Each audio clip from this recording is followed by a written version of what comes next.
And this No. is episode 35 of the Ultraviolet Grasslands with all our folks. Let's see what happened last time. Um, Last time we spent a lot of time at I think we spent all our times at the Rose Towers, right? Yep. Talking with first the Crimson Four-Armed Rebuilder body inhabited by the Astral Lizard that stole it from the real Rebuilder, Oh, wow. Yeah. All and that. talked to her for a little while, or them, or it. Um, yeah, and how about how it was part of the whole, got drawn into this whole cyclical pageant thing and gets deconstructed and reborn every week. And there's the soul mill over the three sticks thing. That sounds very traumatic. Then we pop down into the autofac below that manages all this stuff and interface with it. And with the expenditure of many, many hero dice, got it. Actually, not Oh, speaking of, a thanks for scratch playing. body. Yeah, get your hero dice. Not only a scratch rebuilder body, but a new body for Adoron. That is uh, good but different. And I think the plan was to try to do some body swapping stuff with Red, Madam Madam Red. Red Bear. Yep. Lady. From Bear, whatever it is. Yeah, I have her name in the document that I'm looking at. Um, and do some body swapping there if we want to do that. Oh, that's right. I think that was the bulk of the session. Anything I'm missing? No, I think that was it. Well, the other thing was we were debating whether or not we would try and um take any artifacts from Yes. the pageant. Oh, that's Yeah. right. So there are of note for money purposes. There are the glowing orbs at the top of the towers and some biomechanical birds that might be worth some money if you can. And if we were going to, we should definitely do that on our way out as we are leaving. Yes. Yes. Well, and Alba Negra will point out that this autovac is successful in resisting vomes. If we could learn the source of that, maybe we could try to cure our autovac. Ooh, Ooh, interesting. dream big. Yeah. Get that anti-voam code. Probably literally, actually. Cool. So, I think we're in the middle of the pageant week. I think it's between Yellow and Green Day. Um, Skelly, did you get up to anything while this was happening? Or do you want to have been getting up to something while we missed you yester week? Oh gosh. I have not thought about this in any way, shape, or form. Well, Right. Okay, so can what's we that? see what we had you do? Oh yeah. So at a certain point, we realized that we needed to bring the caravan back to us. So we Mhm. decided to send Skelly with your fast vehicle to go retrieve them. Okay. So if you wanted to practice driving, for instance, Yeah. Sure, yeah. I Yeah, mean, we can have you do a driving it's driving role if you want to. Well, we have your diegetic reason for going out, and let's get you some all speed right, let's do it. savagery, maybe. Speed and yeah, savagery. speed and Yeah. Yeah. savagery. Can you tell me how you're training that? So I think it's just a matter of what does the road look like in Yeah, I mean terms it of is it's a trail around the lake. If we look at uh, our map of three sticks, going from the Rose Towers at the north, south along that trail. Probably not super super far because y'all wanted them to mhm. stay pretty close. But it's a standard kind of like travel. It's not a road, but it's what you've been traveling on this entire time. Okay. I imagine that how Skelly would do it is just a plain old let's see how the top speed I can go whilst maintaining control. Awesome. Let's make that an agility roll then, which works out great for you. It does work out for me. I Yeah. was not planning it to be so. Just okay, what's my agility? I'm a very lithe Skelly.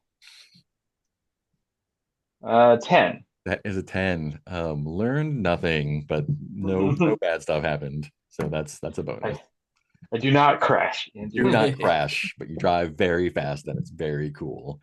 I imagine the wind whistles through the orifices in Skelly's skull. Well, so that brings up a question. Since you are a bone sculptor, have you thought about creating any flutes in your bones Ooh. or whistles? Drill a few Like the holes. like the deer Yeah. deer whistles. Yeah. Put on the cover. Yeah. Fantastic. Um, Another detail is Yasa Furia is now officially second level instead of first. And at some point we need to, I guess Heath had suggested Moon Madness for one of her powers, Mhm. and I was going to propose a power called something like Slipped My Mind, Hmm. which is basically a power about whatever you cast it on, people just lose interest in and lose focus on because the Nice. moon is about attention a lot. And so that the regular version, you could cast it on like a person or a small object or something like that. And then if you bump it up in power, you can do a larger area. So she could use it to, for instance, assist us hiding our camp or whatever if she Mm. bumped it up in power. Yeah, yeah. That would be time limited some way, but Yeah, yeah. Awesome. sure. Yeah. Cool. That sounds cool to me if that sounds cool to y'all. Does that work for you, Heath? Yeah, man. Totally. Okay. And I already paid the experience points to bring her up to level 2. So Awesome. out of She my got another power, is that right? yeah, that got her 2 powers. Okay, So Moon Madness was the first power great. that Madness, that's right. Yeah, which I basically envisioned as the typical video game confusion. Like Mhm. whoever you cast it on randomly attacks. Yeah. Could be a friend, could be a Spiral over foe. them. Yeah. They're just attacking. imagine casting that on somebody who's just entered a candy shop. Cool. So you have your giant body. You have Adoron's new body. Did we get Adoron into the new body yet? Not Or- yet. I don't think we have yet. No. Okay, great. You want to do that here or when you get somewhere else? So I think that's more a question for Adoron. Yeah, pretty much. partly, yeah, but it's also partly we need to discuss rehoming uh was it the red lady? Madam Yeah, Red Star. Madam Red. Madam Red Red Star. Star. Yeah, that's right. Red Star. Um and I would propose that that would get handled sort of on a as using a clock, because going back and looking at the picture and thinking about stuff, it seems like this is another situation where we need to combine skills. Mm, And if we could, because currently she's in a biomechanical construct, yeah. essentially. And that's Modan's specialty. But if we can get some sample of her tissue, Mm, Adoron can coach the tissue into growing the new body to be at least genetically similar to her old body. Because the current body that Adoron is inhabiting, it's very neutral. Like it's because it was designed to be a shape-changing body, so it can change shape. But if we introduce her DNA into the neutral body, then it might take on the properties of her natural body, yeah. if that makes sense. Yeah. So what I'm hearing is we want to travel to Red Bear before doing any of this. Yeah, I think so. Yeah, I think so too. Cool. Um, And on the way, Adoron will sculpt the body to be more female. okay. Adoron will just be like sitting in the necro-wagon, sort of reshaping the body. Let's see. So let's make this we haven't done like a full travel week in a little while. So let's do one of those. Okay. Okay. It is Yellow Month 2, and we've got an extra week tacked on. We'll take care of the extra week when we get on the real road. Okay. But yeah, let's go through the process. So let's spend a week of supplies. But before we do this, Yeah. were we going to try and get any mechanical, biomechanical birds or things? Because we need to do that before we leave. That is true. Yeah, I am interested in trying to get some of those orbs. Cool. Tell me how you want to go about that. So they're like at the top of these all spindly towers. Yeah, tall, spindly, land coral towers. Yeah. How climbable are they? I mean, they are climbable. They're kind of rough and wiggly. Yeah. The danger is they are thin and very tall. Right. So they're easy to get up, but also, it's easy to get down. Get down. And I think we've been told that there's really isn't anything inside them. There's like no staircase that goes up there's not inside. really any room for anything inside. Yeah, they're ornamental. What we got here? I do have a rope ladder. What's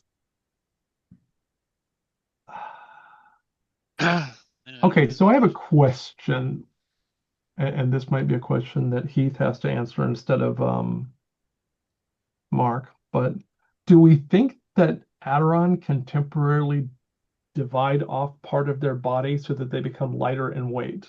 I guess it depends on, because I know we sort of had a clock going for him where we're each adding our, part. So how far along in the full body process are we? Well, I think at the basis, we at least had work from Skelly and work from you. Mm-hmm. And then Adoron had done some shaping to, play around with it from that point of view. I also don't know if someone can, where's it? I know there's like X number of successes we needed before it was like full Adoron's body. And yeah, we're quite a ways away from that. Right. But we're going to basically be able to bypass that entirely now that we've acquired the new Adoron body. True. Yeah, although Adoron will still have to learn the new body with its quirks. Mm-hmm. I mean, out of everybody, Skelly probably has the best strength to weight ratio. We're going to be specific about it. And a really good agility. That's true. Yeah. And a good agility. Oh, you did, don't you? It's all good things. So it might be willing to skitter up a tower. What if, to help Skelly, what if I use one of my traveler kit slots to pull out some climbing gear? Sure. Yeah. Sure. It's like, hey, hold on, I haven't got to. Here's some nice got these like hand and foot holds that I've never needed to climb yet, but as a traveler, it seemed like something handy to have in my kit. Yeah, pitons and carabiners and whatnot. Yeah. Tiger claws. Yeah. Yeah, Sam, yeah. So I'll take that down to 6 and pull those out. I guess Skelly can put those into his inventory or whatever. Sure. Yeah, I was looking to see if I had any magic that would conceivably help us here, and I'm not nothing's really jumping out at me here. Like, I always forget about that all-purpose traveler kit with slots. Like, hey, let's use one of those. I've got 6 slots left, and we're ending this game in a couple of months. Well, you need to save some slots for the party favorites we'll need at the end of the game. Cool. Let's go ahead and just have Skelly do an agility roll and see how that goes. All right, let's see how it goes. All right. So, Whoa, whoa, pretty damn well. Great. So here's the way it goes down. Skelly's got the climbing gear. You're climbing up there. It's a good 150 feet, I think we said ish, give or take. Um, you get up there, the wind is blowing pretty good up there, but you are I have a thin profile. you have a thin profile. You are well situated to withstand that. I was kind of wondering if you just look like part of the tower when you Yeah. get up there. It's just like, can't even, is he even up there? I can't even tell. And so there's like just kind of like basketball size glowing orbs. They're kind of like this lime green right now. With some filling, like you see, you kind of like pop them off with you have like a knife or something. You can get however many you can carry, or if you want to throw them down, you can get even more than that. Somebody's got to be able to catch them there. I was going to say, yeah. I mean, some of us can be at the bottom trying to catch them. Yeah. I wonder, could we set up like a wagon with some padding or something at the bottom? If you want to get close enough, I mean, oh, that's a good point. I don't know if we want to get a wagon that the close. pageant's actually kind of going on, I would imagine, and yeah, it might be a little obtrusive to park a wagon at the base of the tower. They don't seem to mind the interruptions that you've done so far, so I think it'll be just one wagon. We haven't started looting that. We haven't started looting their stuff yet. That's true. That's true. I mean, we could spread something like a blanket or a canvas cover that we use, like a tent or something like that, and just have several people at the corner. Have a few people hold a corner and try to catch them that way. I mean, we can kind of like move synchronously with Chance and look like we're just part of the pageant. Is part of the pageant. Cool. Skelly, let me get a charisma roll from you. Charisma. Yeah. All right. Let's see how that goes. Not bad. Still pretty good. Great. Not bad. Using up all the rolls. Great. So a couple things happen. As you're getting your stuff down, there are also these like biomechanical birds that are also lit in the same color scheme. Being atop that tower, though, does attract another flying thing, and it's difficult to pinpoint at first because it's not like flying like a bird with wings. It's almost like a garbage can sized fleshy thing that just seems to like move. Is it just like floating through the air, or yeah, and it almost like lurches and then stops and lurches and then stops. As it gets closer, you can definitely see that it is some sort of foam infected thing. Whoa. And it is attracted to the motion and activity at the top of the tower. But you are able to, because you are fast and lucky, avoid it either detecting you or getting close interest or attacking you, which is good because that would have been a very bad time for you. Anything that's flying and fleshy just sounds unpleasant. Flying fleshy trash can foam. No. But yeah, so you can take your time doing this and basically take as many sacks worth of these as you want. Whoa. Remember that the rebuilder body is 8 sacks as well. Let me figure this out. Well, my car can take 3 and it's autonomous, so it can just drive on its own. Okay, so I'm sorry, the body of the rebuilder body takes 8, you said? That's right. A lot of space. She's big. Okay. So we're gonna go. I have my doubts we're gonna be able to do anything with that. Let me give me just a minute to reshuffle stuff. Do some inventory Tetris. Yeah. Mathing. Inventory management, everybody's favorite RPG mechanic. Hey, some people like it. Pretty funny about While this is going on, can Alba Negra try and capture a mechanical bird? Mm-hmm. Tell me how you're going to do that. Uh, First of all, what's their behavior? They seem like they're mostly just like circling around the towers. Um, and having watched them for a week and change, their purpose seems to be primarily decorative. They don't really seem to land or do any like perching or nesting Okay. behaviors like a regular bird would. They're just like extra glowy decoration up top. Okay, so they may be hard to. Uh, okay, I'm just going to skip that then. No, other than shooting one down, which I don't want to do.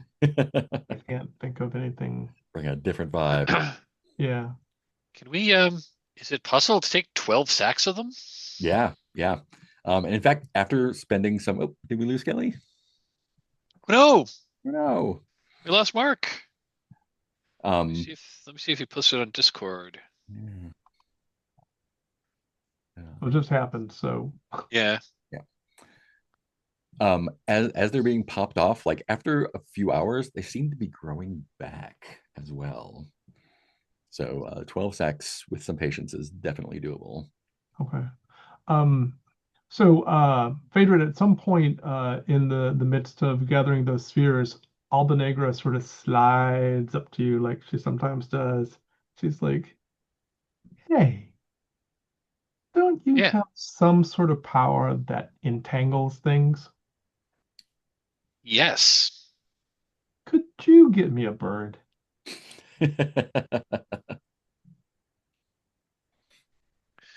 We could probably make that happen. Give me just a sec here. I'm sorry. Give me just a moment to like finish Yeah. playing inventory Tetris here. Yeah, you got lots of stuff to do. She just did this in the midst of the stuff, and then she sidles away. Mhm.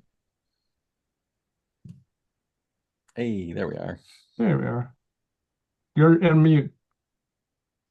I don't know what happened. Zoom just kind of like quit on me. I was gonna Got say, it. Do we have any idea how much these glowing orbs are worth base? um, a few hundred per sack, probably.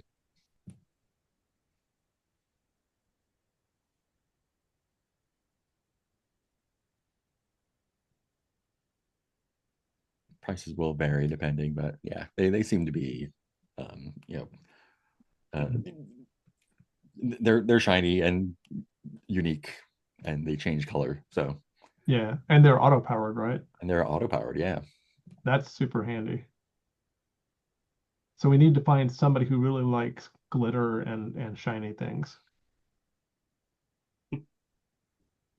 Do some market research and find the glitter market. You can definitely do that. We need the UVG equivalent of a drag queen, basically. Mhm. I'm guessing that's the porcelain princess, but they seem to be high on fashion.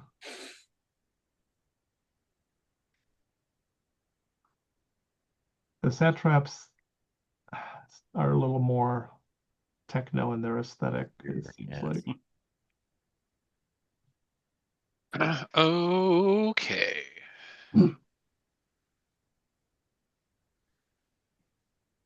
Can you describe the manner in which you're planning on transporting the rebuilder's body? Well, the only vehicle we have that it will fit in would be the necro-wagon. Yeah, Mhm. So and it's gonna go in the necro-wagon, and I figure we're just gonna like put a big old tarp over it and pack stuff around it to make it not obvious that we're transporting a 15-foot tall humanoid body with 4 arms. it's a little more complicated than that because Adoron and Modan were building a bean factory in the back of the necro wagon. That's right. Oh, were you? We Ooh, I didn't were, realize that. I didn't remember that. yeah, That I don't know. that that that that never got marked on. That never got marked No. on like however much sacks were being Right. Yeah, we didn't get very far in Because you terms do of, have, I mean, because one of our carts is the bean is your bean farm. Oh yeah, oh, okay. So we do have that. yeah. Okay. So I guess we didn't necessarily need to do that on the necro-wagon. What does the necro-wagon look like in terms of its interior? It's probably like fairly open on the Okay. outside, right? It's like a bunch of arms and legs, Yeah. and then just kind of like a big bone basket that's being carried by him. Oh, okay. So, because Adoron rides in the necro-wagon a lot, because Adoron likes the necro-wagon.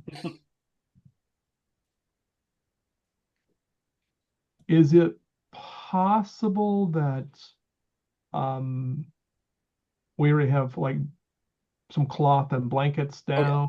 yeah. Yeah. Okay. So then we can just conceivably just put the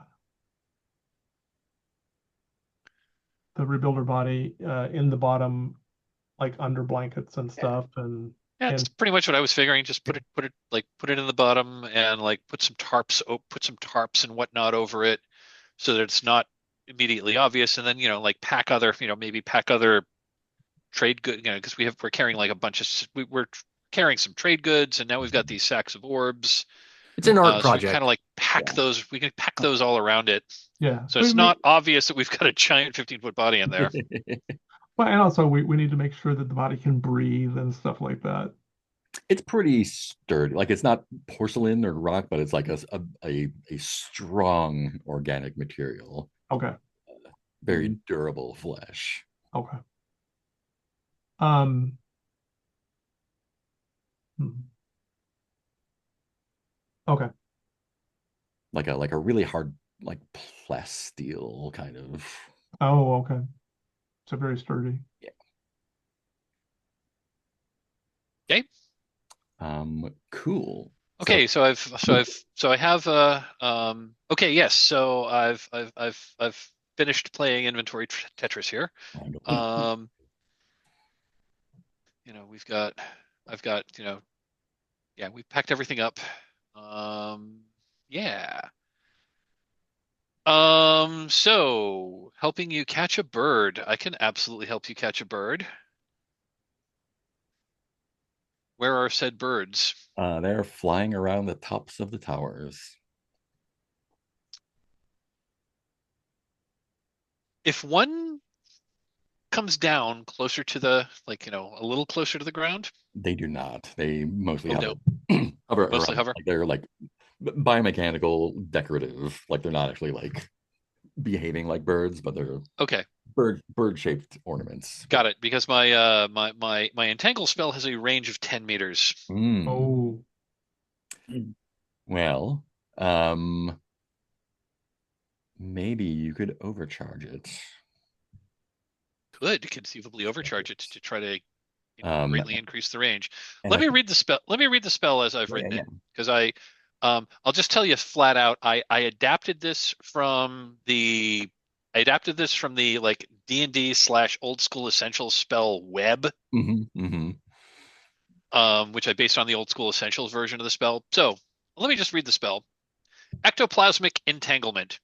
Power 4. Range 10 meters. Target a circle 3 meters in diameter. Duration 1 hour or until free. You pull a circular net of sticky ectoplasm out of the noosphere, entangling anything that had been in the area.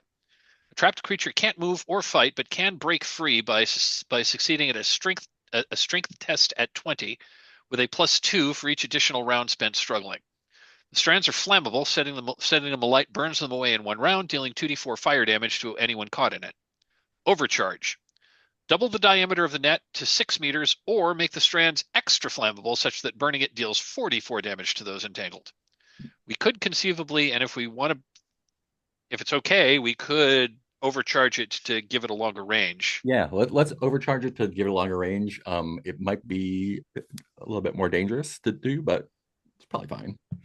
and it makes sense that magic, like some of the parameters of magic, especially the common ones, should be modifiable by overcharging. That makes sense. That's a That good makes sense. general principle. Great. Can Nice. I get a thought roll then? Thought roll. I assume wizard's going to come into play here. It's definitely going to come into play. Yeah. Okay, Oh, so is it? load of two. I am an expert wizard, so that is at +6. I'm at +8 on this roll. I rolled an 18 on the dice. That works. +8 is a 26. That works exactly the way you wanted it to. You're Spider-Man. And that's going to cost you, is that 4 life? Well, I overcharged it, so it's going to cost double. Oh, right. It's going to cost double that, so that does cost me 8 life. You- Ooh. I am at half life. I'm at half life at the moment. You have a half-life. I'm thinking my I'm thinking my next Crowbar. caravan action is going to be recover. Yeah. Great. So you snag one of those birds. It's like albatross sized. They have to be a little bit oversized so you can see them properly from down here. It is about a sack worth of bird. Okay. But it is like a fine biomechanical creation that is probably worth more than those orbs for sure.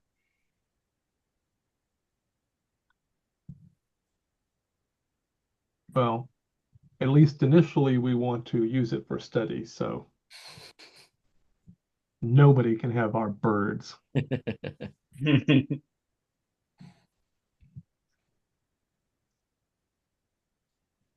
Yeah, there's only a very small chance that your head would have exploded there. That's fine. I've seen scanners. Yeah. Anything else we want to do before we get on the road?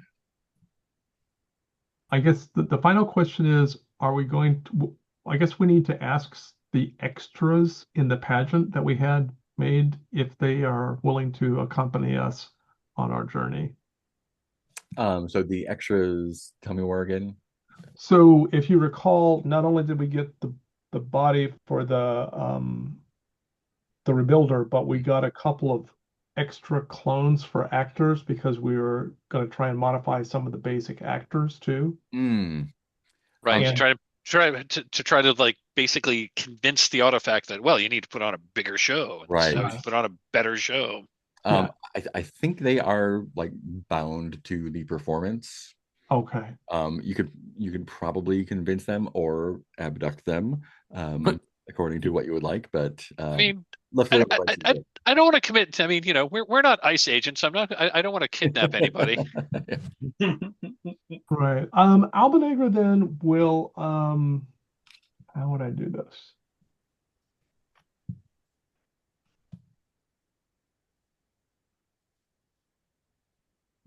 Oh, that's an idea.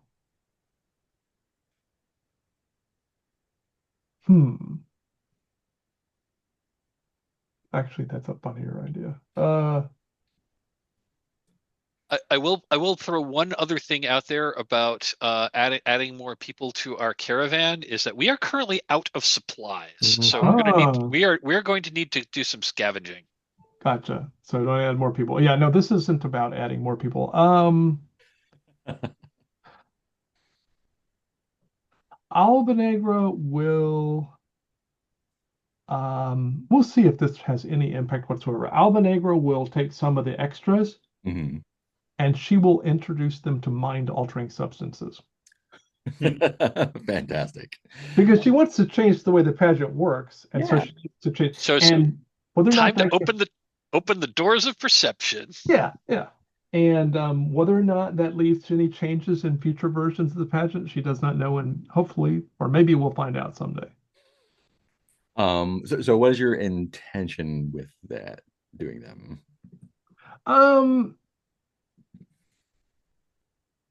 Her intention is basically to, well, okay, from a scientific point of view, she's interested in whether or not a change that is enacted upon one of the participants will propagate in the future. And from the non-scientific point of view,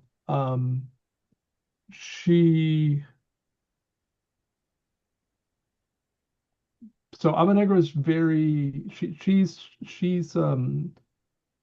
politically aligned with the dwarfs, and she is against people being bound. So she will offer them a little bit of mental freedom or conscious freedom. She can't free them from the pageant, Sure. but she can free their minds. Great. Let me get a charisma plus botanist roll then. Okay. And she's actually going to use her, we'll see if this has any impact. She's going to use her Jade Mask to push her charisma up to 6. Ooh. And that could also improve their performance. Many artists' Yeah, output was improved after their use That's of true. psychedelic that is drugs. true. That's true. Okay, so that'll be 3 for skilled and 6 for charisma. And there's dice. So that's 9. Yep,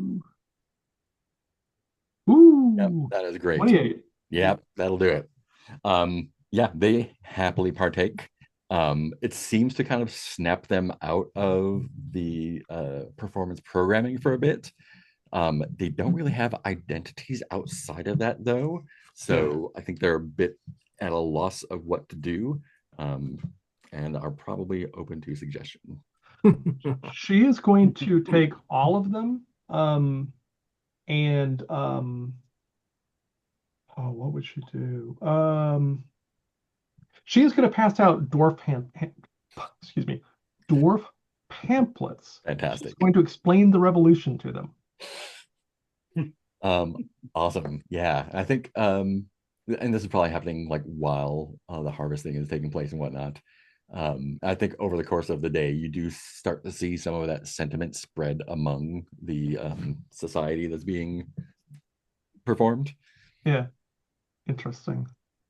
She's very pleased at the moment. I believe she doesn't know what the long-term effect will be, but she's enjoying it at the moment. That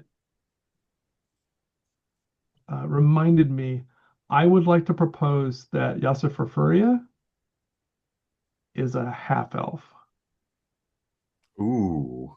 Um, Or not. I mean, it's up to you. yeah, that would be, Elves are weird in this setting. I know. elves are basically demons, like long dead demons. They might have a drop of elf in them. Yeah. Not Yeah. half, for sure. But not half. Okay. But I because like reading up on the Moon Mountains, it's clear that elves used to live in or about the Moon Mountains, and the languages in the Moon Mountains are in theory derivative of Elvish. Yeah. So Or vile. I know, and I found the acronym, so it's like, oh, that's interesting. Yeah. Yeah, we could say there's a drop of a vile in there Okay, for sure. I just thought it'd be interesting. Cool. Anything else before moving out? No, I think that's it. Cool. Oh, no, there is one more thing. Sorry. Um, I'm sorry. It's all the little details. So at the approximate location that Adoron was hanging out with the astral lizard on the edge of the platform and just looking out into the beyond, Adoron is going to leave some cakes. Nice.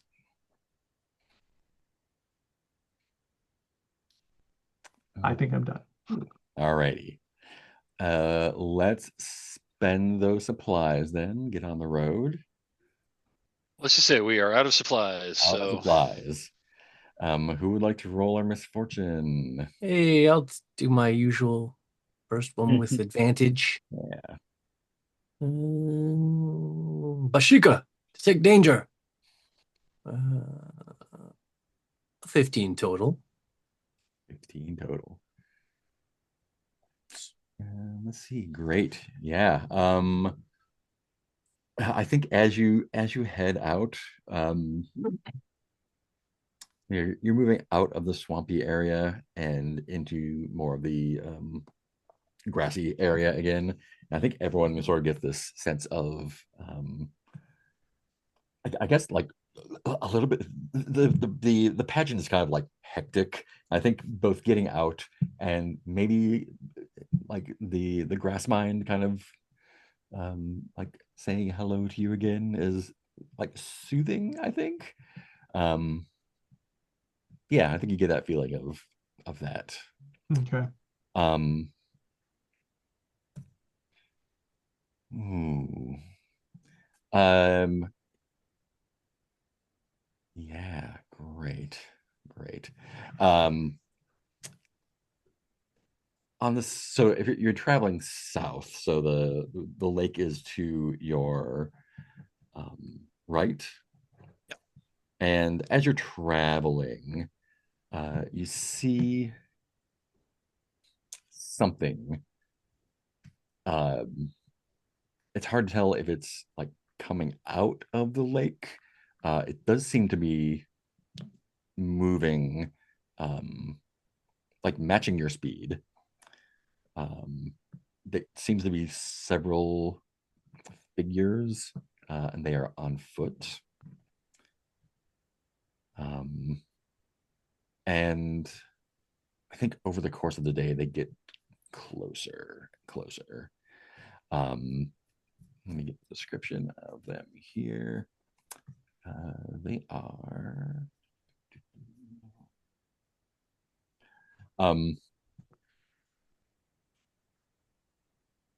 It seems to be three people, and you can still only see like the outlines of them. They're definitely on foot, and they're definitely moving very quickly. I think the one detail you can see at this distance is they seem to be mostly bald, probably.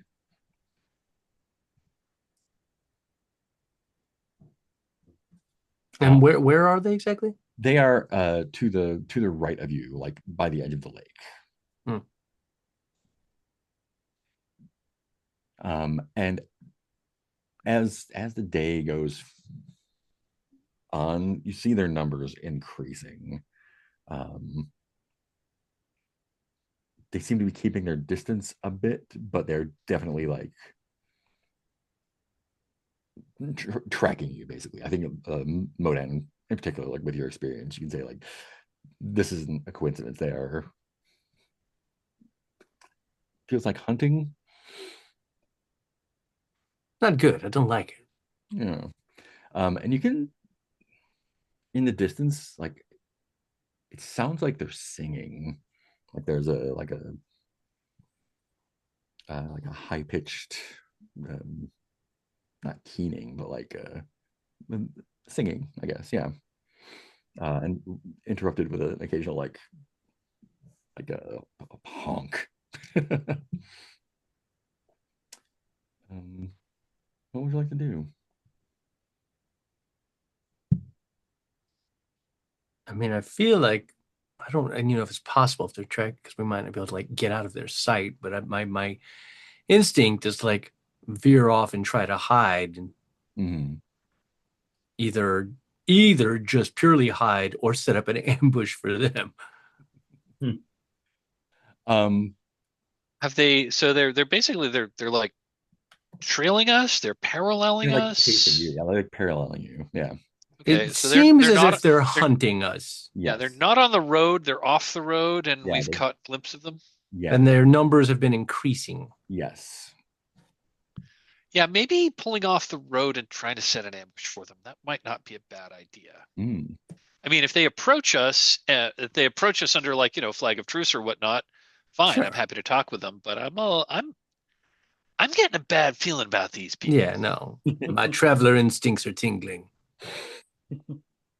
Um, we were talking about something earlier about something that hides you. I forget what it was.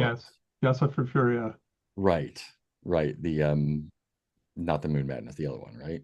No, yeah, it's the best label I've come up with is slipped my mind. Slipped my mind. Great. Do you want to use that as well? It's up to you, Heath. It's your character. I mean, it seems like we should to take any advantage we can, since I imagine with them basically hunting us, it seems like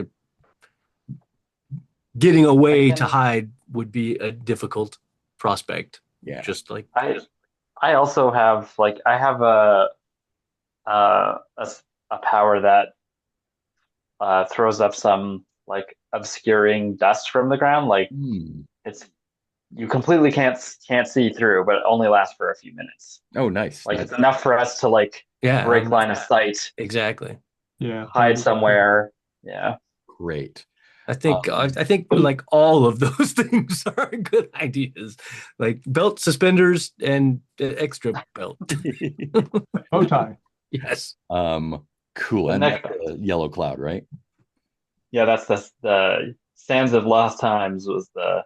Oh Awesome. no, that. Well, Yellowclad is the mundane name. Cool. Let's cast both those spells then if you want to. They All right. cost looks like 2 life each. Is that right? So casting a spell costs its power level in life unless you overcharge it, and overcharging it costs double that in life. Right. Right. So Yellowcloud is only a power level 1. Cool. So that'll be So two it'll take life. Yeah. I would imagine Slip My Mind is probably a power level 2 spell at the least. Okay, cool. So that's probably 2 and 4. Cool. Let's go ahead and have Skelly roll for the dust cloud first. That's going to be a thought roll plus wizard, which you have. Sure. I'm sorry, that's so it costs 1 life or 2 life? 2 life. Okay. So it's like power level plus an extra life. It's Well, that's the power level is what's there's something I thought it was I thought it was power. I thought it cost power level in life. And if you overcharged it, it was double that. So if it Yeah, was there was power 1, something. it would take 1. It would take 1. Yeah, If there you was something overcharged it, it'd weird be with the 2. power levels when we. there are 2 different sources and they don't agree with each other. Yeah, I think That's right. the like level basically like the first level spells are power level 2, so it was weird. Like basic spells cost 2 Gotcha. life, was Yeah, what we that- came. Basic that- spell plus 2. Okay, Yeah, gotcha. Okay. Will do then. that took Okay, some, so then that took that's some figuring out early on. Well, and, thought plus wizard. Thought plus wizard, and yours looking and for I, 13. it sounds like it's something that he's like going back and forth on because different sources say different. Yeah, yeah. I should just ask him in the Discord, but Okay. All right, so plus 5 is what I got going. And we got Ooh. that's a 7. I'm gonna throw maybe a hero die or 2 on that. Yeah, yeah. Can I? Okay, All right, hero die. Let's see what we get. You press the accelerator to spin those wheels out, a little more dust. Yeah, yeah. Yeah. Okay, so I'm gonna pop 2 hero die on there, Cool. and let's see what I got from there. Oof. That will do Plus it. 7. Good. 100%. Brings it up to 14. Exactly. Or Yeah. So this is the first time you've cast the spell, right? This is the first time I've cast this. Yeah. Tell me what it looks like. So this spell is engraved on Skelly's which part of its body? On Skelly's right arm. So I imagine it probably like has some sort of effect. So it's maybe in fact it's glows the the color of the it's yellow because why wouldn't it be? And I think it just dust just like sprays from its hand and extends into this. What is it? It's a 9-meter cube. Ultimately, is what it's Pretty big. of this like it's pretty big. Um, so yeah, I think it's so very strange because it forms like a perfect cube where like anybody far enough away to see the entirety of it would be like, what is that weird like cube of dust that I can't seem to see through? Um, and yeah, and then like it should give us it completely blocks sight. So it gives us hopefully like 2 or 3 minutes is enough for us to like skedaddle somewhere. Yeah. Awesome. Modan, do you want to roll for Slipped Your Mind? Yes, for Furia. Yeah. And she's level 2, right? Yeah, she's level 2 now. And she is a moon witch, or she's a witch from the Moon Mountains. So that counts as wizard. So that's going to be a +5 for her. Total of +5? And again, looking for a 13.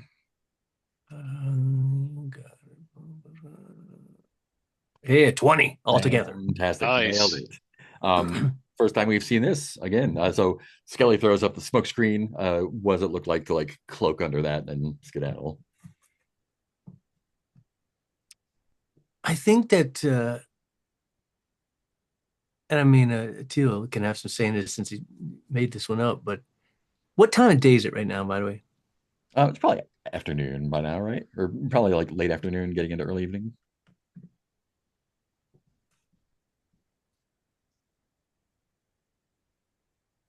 I would feel like she kind of goes into like a little bit of tranciness with some, witchy hand maneuvers, and then weirdly, even though we did not, this was not true a moment ago, I think we can see the moon in the sky, Mm. like on the horizon. And I was like, I don't remember seeing that there a minute ago. And then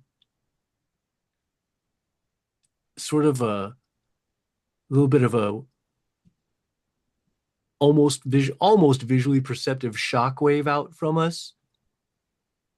And for just a moment, I think all of us get a little confused and hazy, but then our minds clear. Mm-hmm, mm-hmm. And we're like, that was weird. Anyway. Cool. I think between those two, that's definitely more than enough to get you out of being hunted, which is great. Do you kind of like hang out and see what the deal is, or do you just book it? I kind of, I mean, that's a good question. It's kind of up to everybody else. I was thinking we were basically trying to like hide and like lay wait, Mhm. like lay wait for them but yeah, because I don't think I think we've got a very large caravan and our necro-wagon is slow, so I think booking it is probably not a particularly great, but like finding a place to hide and holding up there I and kind of thought basically getting ready. almost like establishing camp. Yeah. Basically like more or less setting an ambush Covered by, if they did attack us. luckily now we have physical dust cover, but also mental magic cover. Yep, yep. Also, the Yeah, I'd like to. necro-wagon is not slow anymore. Remember, Oh, Skelly that's right. on it. That's right. We did. We upgraded it. I forgot about that. So I kind of think after her spell, it's almost like when something's in your blind spot of your eye and you can't, you're like, what? Can't quite see it, What's but yeah, going on? I would like to observe and see what these guys are doing. Yeah, yeah. You kind of like ninja bombed out of there. Great. Yeah, so you can pull off the road to a relatively safe place, not too far away. And after when the cloud goes up, after a moment, like the singing becomes more fervent, I guess. And the honking starts like it sounds like if you've ever been like around harbor seals, it kind of sounds like that. And there's more of them. I think as the dust starts to clear and you can see there's over 100 of these things coming out of the lake and just kind of swarming all over where you disappeared, basically. They look kind of like this, but varying skin tones and shapes and sizes. But they're all like smooth skinned, kind of slick looking, just kind of, not definitely not civilized. Nothing good about this. It looks So like they got cone heads, elf ears, and 3 eyes. Yeah. It honestly looks like they just crawled out of the lake. But they, do have some, weapons, and it looks like they definitely like was a big raiding party that is jumping folks on the road and probably dragging them back into the lake. And they do like a little search of the area. You are well hidden. They're not going to find you. And after a few hours, give up chase and go wait for the next folks to come by. I don't like anything about that. I'm glad we avoided them. That would have been bad. It would have been bad. Might have had to use my ceramic power supply as a grenade. Oh boy, yeah. And my radiation gun. Kaboom! Unload all the dangerous things. And even then, like 100 things. There's a lot of things. Cool. But I think without further ado, after a couple more days of travel, you do make it down to Red Bear. Oh boy. Okay. Grasslands, they'll try to kill you. Yeah. Hey, Uh, that's not the grasslands. The grasslands are very peaceful. That was a lake. the assholes. Those are lake people. Yeah, so you make it back to the warrens of Red Bear, much the way you left it. Not it's not the last Sarai, but it is a hub. It's probably the last real piece of civilization you're going to see side of the Black City. Got it. Yeah. So yeah, so I'm thinking since we're going to be traveling a bit, we might want to try to sell some of the stuff that we have collected. Right. Well, we also have to we have to we're going to be building out a body, so that's going to take some space and some setup.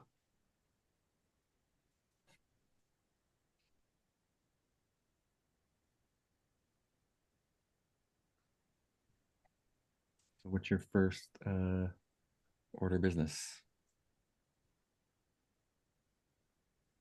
I think I want to try to sell some of. I mean, if it's okay with everyone else, I'd like to sell off some of these.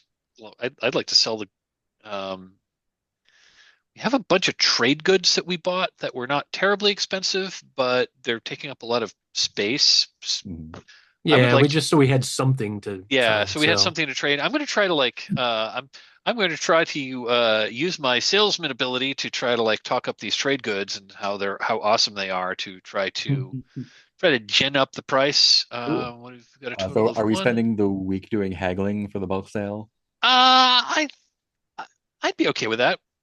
Is that okay with the rest of everyone else? That way we could hopefully make more money. Which we do. I mean, we're gonna need some time to do the body transfer anyway. Yeah. Right. Adoron will come up to Phaedra before he sets off. Hello.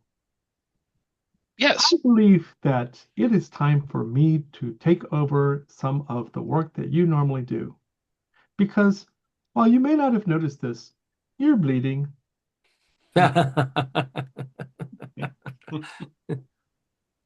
You look pale. Perhaps you need to rest some. That is true. That is one thing I could have done. I guess that's one thing I could have done. I out of character. Thank you for reminding me that I'm at half my hit points. But also, can't you if you wanted to haggle, couldn't somebody else use their action to heal you? Yeah. Well, the other thing is I do have a spell that allows. Oh, that's right. We said that I can't use it on myself. I have a healing spell, but you can't use it on yourself. It costs it cost you life to do too. Yeah. So. It does cost you life to do it, but presumably, depending on how well you roll, you might get back more life than it cost. Can Phaedra coach Adoron on presenting the trade goods and also get a healing weekend? I think in order to get mechanical bonus, I don't think both of those things can happen. Yeah. You can definitely fictionally. Yeah, for sure. Yeah. I don't know that's going to improve your chances. Okay. In that short time. And just so to make sure I understand, if a person spends a week recovering, they get all their hit points back, correct? Yes. But if say he haggled and we healed him, then that's a roll, right? It's not all hit points. It's a D-roll of X amount of hit points or whatever. So the care action is what you're talking about, and that will restore your stuff as if you rested. Okay. So it's basically just like instead of me resting for me, I rest him or whoever. Oh, okay. Yeah. Well, if that's how it works. Yeah, then we'll take care of Phaedra. Cool. I'm sure Adoron has cakes and teas already prepared. Yes. And Albanegra has specialties. Libations that will help his process. Excellent. I'm going to let's spend a week. I'm going to try to if someone is taking the care action on me, I guess that will restore all my hit points. I would like to suggest that Vec Driver, as an expert in animal care, can also we can get a full spa treatment.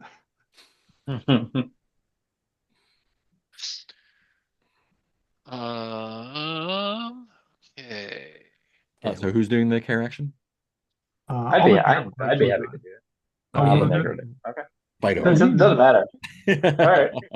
I mean, Alba can study if somebody else is going to do the care action. Cool. Yeah, I can do it. Awesome. Okay, thank you. Great. Let's make your heck roll then. I will do some haggle. So that is going to be plus 8 on the die. Yeah. We need the monies.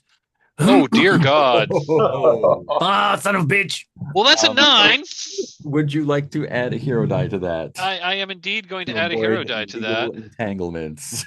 I'm going to add. Oh God! That'll Dice. do though. That'll get you back into fair and reasonable prices.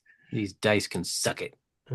That's an 11. You would need a 14 to increase your profit if you want to add another hero. I told you used up all the good dice, Skelly.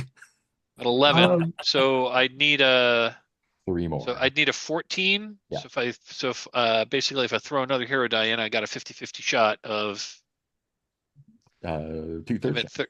Yeah. Oh yeah, 2/3 shot. What the hell? I'll throw one more. I'll throw one more die in. Yeah, why not? Up to the edge. Right up to the edge. How much does it matter to us? Sunk cost. We want to do sunk cost. Yeah, right. I'm taking sunk cost. If someone else wants to throw another one in, so I've got one left. Or I mean, you know what? If we think it's worth it, I will. I still know is it worth it to blow if a you're selling die? a bunch of stuff. Yeah, I'm selling a bunch of stuff. So this could conceively really. I'll do it then because I have an idea. I've always had this idea that sometimes when if a deal's going real hard, maybe we have this not scheme, but this plan where Modane would come up and be like, "Oh man, I've been looking for those. How much you selling those for?" Oh yeah, I'll tell you what. I'll give you your asking price plus 10 right now for that. Those are the finest trade goods I've ever seen. And awesome. Go ahead and roll. So yeah, throw another hero die in that. Yeah. I mean, you did it. I mean, it worked. We did it. Yeah. Did the thing. Great. At least it was we got fail-safe. 1, 2. Yeah, we rolled a 5 on 4d6. Not bad. A 5 on 3d6 and a d20. No. Oh, I'm sorry. Yes, that's a 5 on 3d6 plus 1d20. We total of 5. Impressive. But you did manage to tuck up your goods a little bit. Okay. So, tell me what you are selling. I wanted to sell the we had a bunch of just like kind of stock standard trade goods. Let me see how much we had. We had a total of 6 sacks of that and the base price for those was 20. Okay. Anything else? You want to sell the orbs and whatnot here? I would like to sell the orbs here. I don't think we should. They're too close to the location. They can just go look at them from a distance. It's not your best market. I mean, you're getting a good price for them.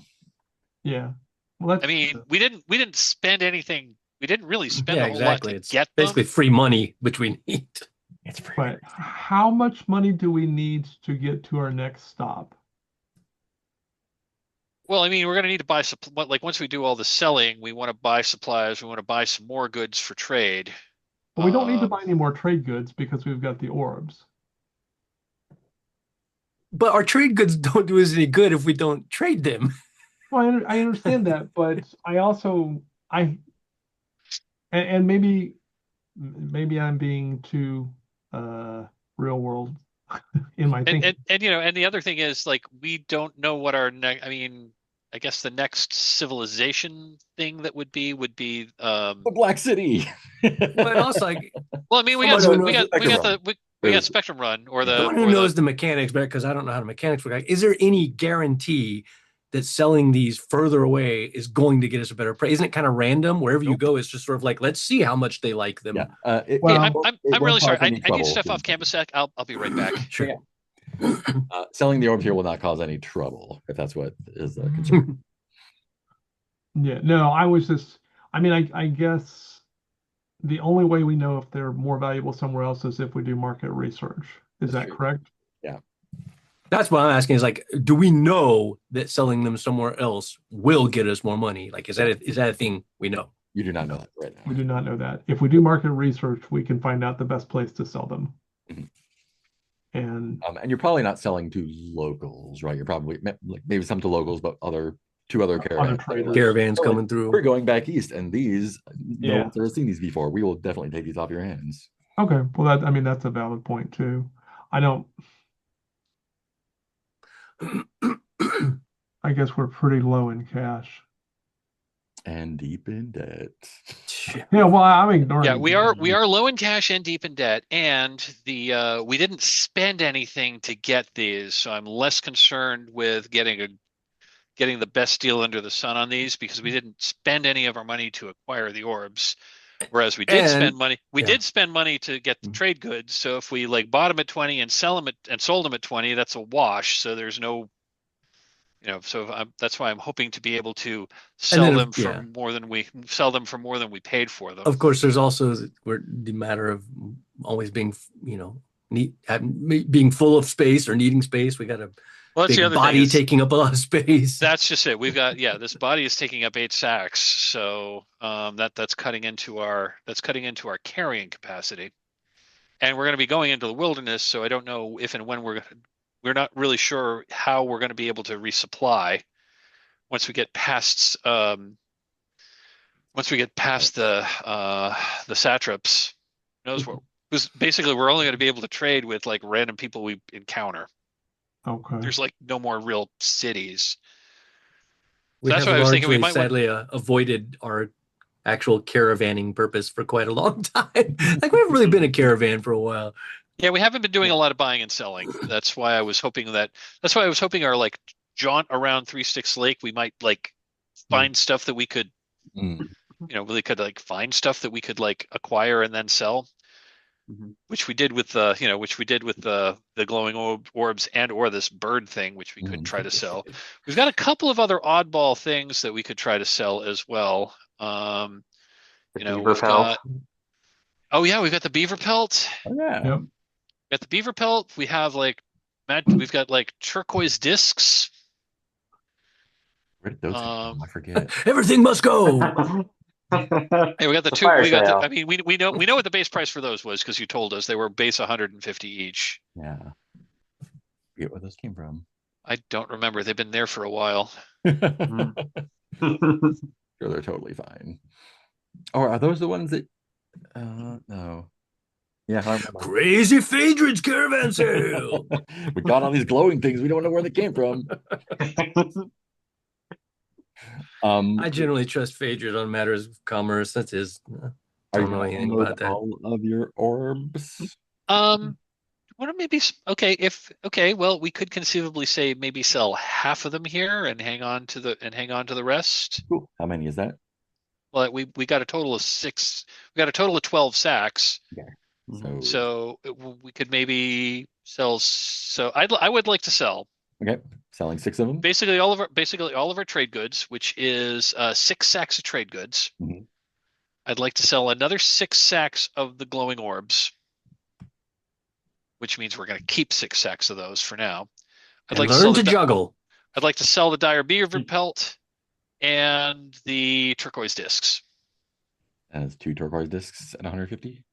Yep, the two. Not the turquoise discs. Okay. Yeah, they were 150 each. Yeah. I don't even know what they are.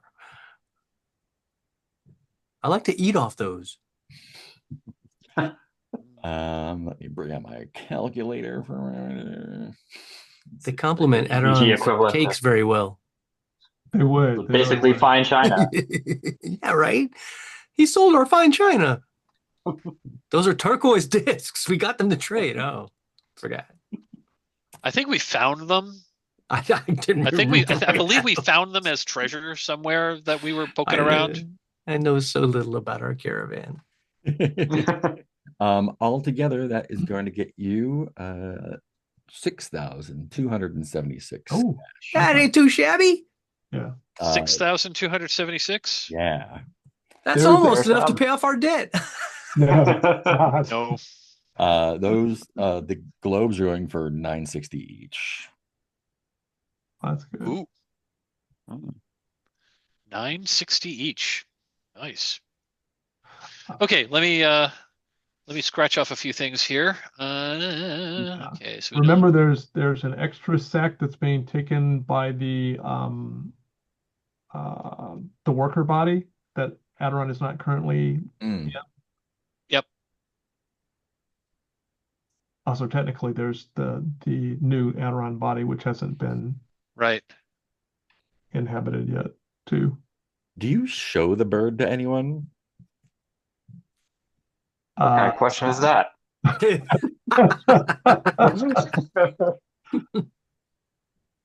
Well, when you're unloading all the other goods, like there's stuff in there, right? I don't think Albanegro would want to, but Phaedra, you're doing the trading goods, so I give me just a sec while I'm still yeah, you're mathing. well yeah, I'm mathing right now. Mark, how much did you say the base price for the glowing orbs was? Base price is 800, you're getting 960. 800. Okay. Okay.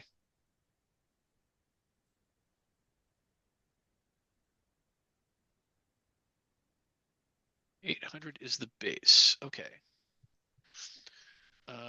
We sold all that. We sold all that. Biomechanical bird. You can get the bird appraised if you want. I would like to do that actually, just so that we have some idea as to how much it might be worth. Someone going back to the porcelain palace is willing to offer 1560 for it. I am. I would. I mean, I'll confer with the rest of the group. I would take that. So Albanegro says, well, only if we can spend the week studying it beforehand.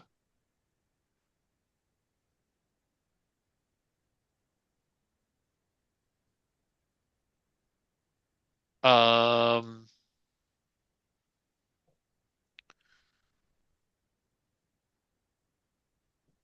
guess the question is how long is this how long is this offer good for?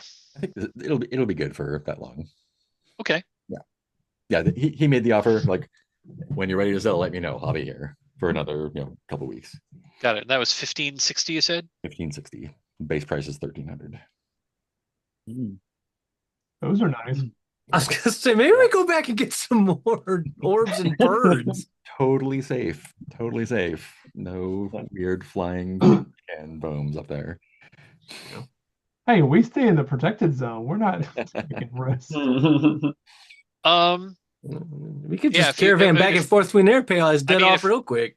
I mean, if Albanegro wants to take the week to study it, Yes. and then if you're okay with selling, she's willing to. She would love to keep it, but she understands that we're in financial difficulty. Kind of need the money. That was 1560, you said? 1560. What are you hoping to get from the study? So, if you recall, Albanegro picked up a level of Vomish engineer. Mm-hmm. And what she wants to see, and she may not be able to tell this from the bird, but she at least wants to examine the bird and see if there are any clues, because this autofac has resisted Vomish infection successfully. And she wants to see if there are any clues in the engineering to how it's successfully resisting Vomish infection.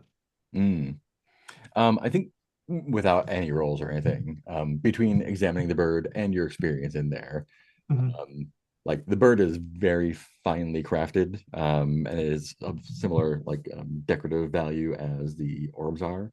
Yeah.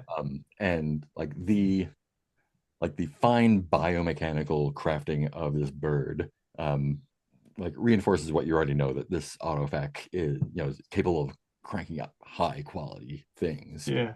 And it is very, very powerful, and probably like it has resisted infection just by power. It's nothing has gotten nothing Vomish has gotten to a point where it can get close enough to do anything to it. Right. It's very efficient at rooting out any sort of contaminations. Okay. So it's less an issue of it has some special formula per se, and more an issue of it simply is Yeah, um, so powerfully balanced that it fights off infection. yeah. Okay. So in terms of other practical matters we need to do while we're here, we need to one of our donkeys had been killed, had been eaten by something, and so we had hooked up one of our carts to the auto wagon. Mhm. So I want to get and that which sort of like limits its mobility to a certain extent. So I would like to acquire um, either acquire a new pack animal that can haul this, or is this the kind of place where we might want to try to like upgrade our caravan vehicles? Yeah, I mean, there's enough volume here that you could definitely do that. Mhm. So where do the caravans from here normally go? There's a lot of satrap presence. Um, Oh, right. this is very close to the Spectrum Palace, but this is also like about as far west as most Rainbow Landers caravans are going to go, or princes. So there's a good mix. It's not like, again, it's not like as metropolitan as the Sarai, however metropolitan that is. But it is relatively diverse, and you get kind of like the weirder, like quarterlings and other aberrations Right. from out west. Is this a place that Alba Negra could find um a daemon power to use as a weapon? Ooh, entirely possible. Yeah. Can I get a charisma roll? A charisma roll. What a coincidence. Yeah. She likes charisma rolls. Um, do I get to use my mask or just my natural charisma? I mean, if you want to wear the mask, you can wear the mask. Okay. So Not creepy at all. Not creepy at all. that will be an 18. An 18. Um, yes, you definitely can find something. Let me see.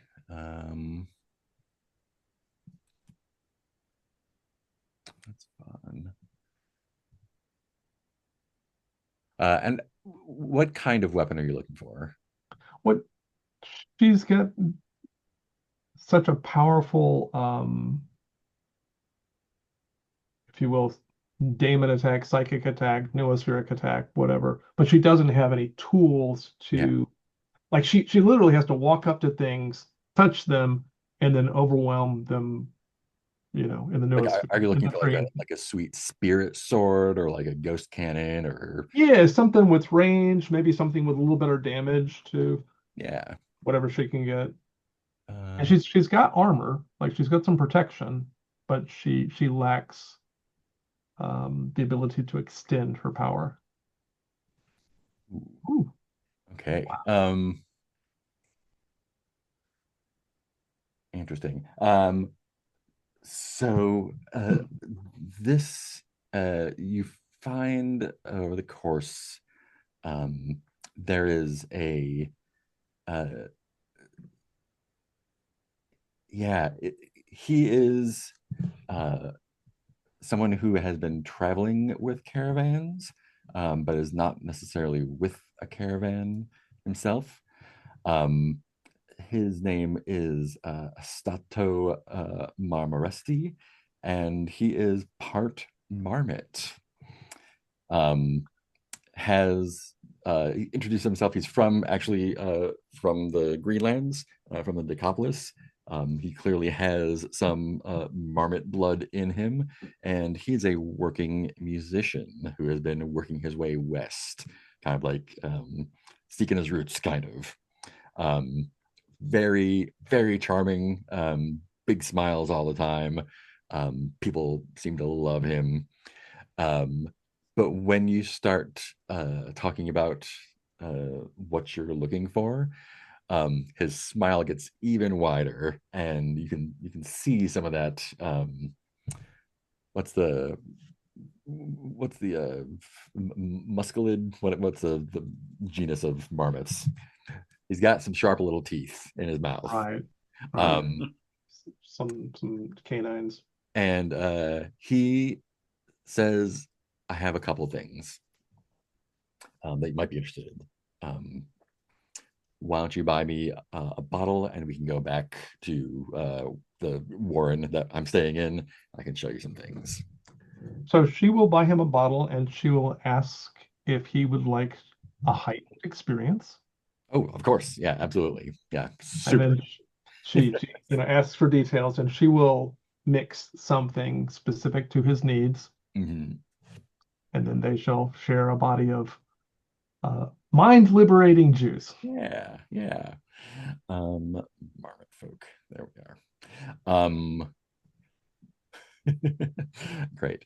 So a couple things he has on offer. He actually has it looks kind of like a trumpet with like too many bits on it. Um, and you're all kind of altered and feeling good and stuff. You can slip into the noosphere and see that this like in the noosphere, it is much more like a looks like an angel trumpet, and it's on fire. Ooh. Um, he can sell that to you, and I think that's kind of like his main offer. As the night proceeds and you get to know each other a little bit better, he's like, "All right, um, this is very special. I brought this. I picked this up outside Spectrum Palace. Um, it was left behind by someone who didn't need it anymore." And he pulls out, it's a very nice like rosewood or some sort of like dark heavy wood case that has very nice carving work on it. Pops it open, and it's just a simple like plain brass rod. um this is a it looks like it's brass. This is actually crystal that is like finely attuned to look like brass. Um, it will disintegrate things in the noosphere. Ooh. Ooh. This is very, very old, but we've gotten to know each other. So, for the right price, And what would that price be? um, can I get another charisma roll from you? Sure. See how this one goes. So that is a 14. 14. Great. He can let that go for 2,000. The trumpet's only 400. Okay. And what does the trumpet do? Shoots fire in the Yeah, nostril? it's a radiothermal horn. Ooh. Now, is it loud? Not in the, I mean, Physical. not in the real world. Yeah. It's kind of like doesn't really even work in the real world. It's just kind of like the focus. Yeah. But it like was like, yeah, a blast. It's like, can I come back in a little while after I talk to um And I guess I- the I mean, out of character, I guess the other question is what does that rod do? You said it's a disintegration ray. It's a disintegration rod. Yeah, it's a crystal siege rod. Ooh. What's the range on that approximately? Shortish. Shortish. Yeah. Yeah, both of these are relatively short range. Yeah, yeah. So yeah, she's like, But short range is like you could hit something with a bow. Like, right. I need to go talk to my financier. of course. You are welcome back anytime. Is there anything you would like to prepare me to prepare while I'm away so I can bring back a new experience for you? Oh, you seem to be reading the room very well, so I trust your judgment. Do you like fruity aromatics? I like all kinds of aromatics. Very well. I shall. I shall return. And she walks off slowly because she, doesn't tend to hurry. Um, And she slips up to Phaedra. Phaedra, dear,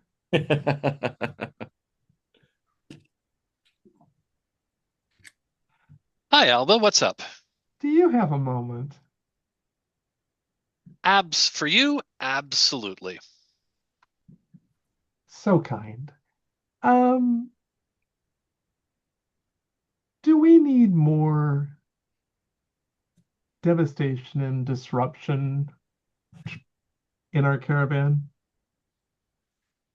You mean like more offensive firepower? Mm-hmm. We could definitely use more firepower given where we're going.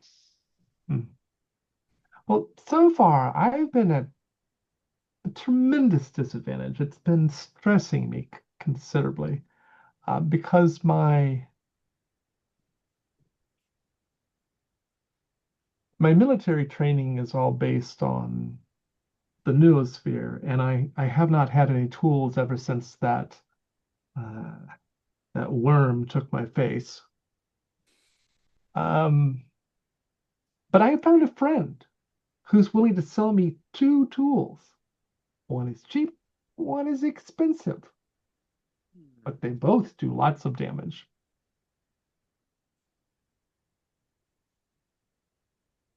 All right. I mean, it wouldn't be the first time we've spent caravan funds for tools or weapons. What are these things and what like I'm going to step out of character. We have the Yeah, conversation. sure. Um and yeah, Phaedra's like, yeah, if these are newest and then after the description. So these are noospheric weapons that you are particularly attuned to that would be particularly effective in your hands. Yes. So just for clarification, she is an expert level daemon soldier. So the equivalent of fighter, except in the noosphere, and she's expert level. Ooh, And the attack stat for new like noospheric stuff is charisma. She's got a natural 5 plus a jade mask with a +1. So she's sitting at what that's that's plus plus well 9 or no 6 plus yeah. So she's six plus. Oh, wait, she's an expert level. yeah, she's You said, expert. okay, so that's also plus six. So she'd be at plus 12 fighting in Plus the 12. noosphere. Yep. And if she can increase her damage, that would be even better. So Um, range and yeah, damage. this sounds like a sound investment. Like this sounds like a sound investment. I would be happy to attempt to I'd be happy to attempt to negotiate the price, or I if you think want, or you think it's as low, or you think we're already as low as it's going to go. I don't want this person to have negative thoughts of us. Fair enough. They might have some other, if we have other needs, it's possible they could help us out with those. Oh, so this is an actual weapon. This is an actual weapons dealer. Um, they are a dealer of oddities. Esoterica. Yes. Should we Well, talk to Skelly about this? Perhaps Skelly has an interest in esoterica as well. might not be a bad idea.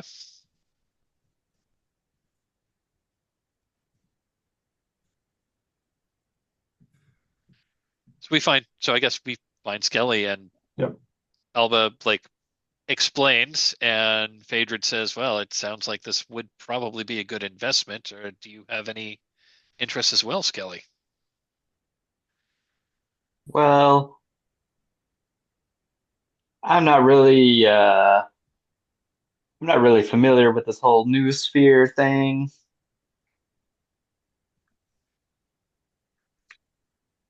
But I mean, I've seen some of you go into that strange little trance you do. Uh, Presumably you're in that whatever it is, and that seems to have particularly large impact on us. So it would seem to me that having some form of defense and or offense would benefit us. I haven't talked to him yet about it. Do you have anything in the physical that you would like, any tools that you feel you need?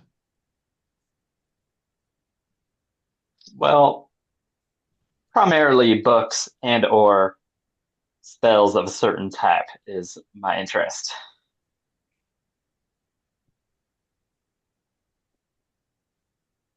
I Anything about, the dead or coming back from such. Makes sense. Makes sense. Well, we'll keep an eye out.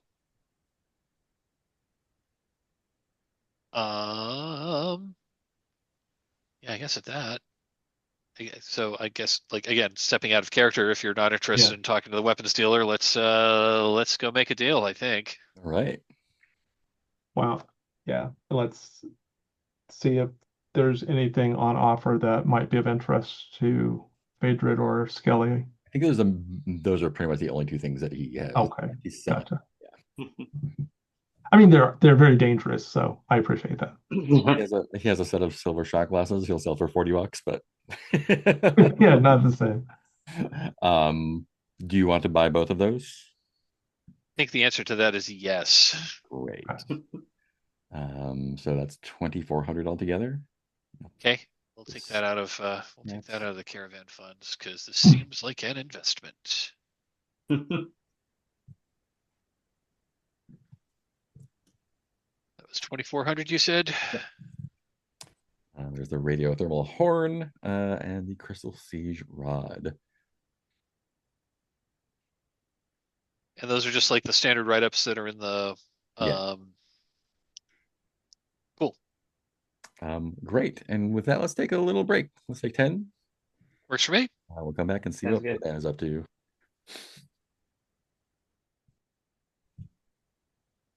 Great. So what's Modan doing while his other wheeling and dealing's going on? Couple of things. First and foremost, both character and player have been realizing, like, especially the more, I know we're kind of expanding our exploration, and I realized like our whole like trading post milk run is just useless to us right now. It's just, Useless. It's making money back there. So then I thought there's ways to get long distance communication to people, right? You can send a courier. Because then I thought, well, why not just have that just automatically funnel those funds towards our dead? Yeah. Since we're not going to want to make a trip back there to pick up money at any point. So like literally just have whatever we make off that go towards our debt until that's paid off. Do you want to, fictionally, just have had that realization and send the courier off from here? Or do you want to kind of retcon and say like that was part of the deal? I'd be cool. I would be cool with saying that was like part of the deal when we set this up. It does make sense. Yeah. Because I mean, we would have known, our characters more so than Heath the player would have known that like, oh, we're probably not gonna be able to get back here and pick up money a lot. Yeah. So might as well just Give that to the people we owe it to. Butcher bag then. Cool. I'll make that note and do that math in the background then.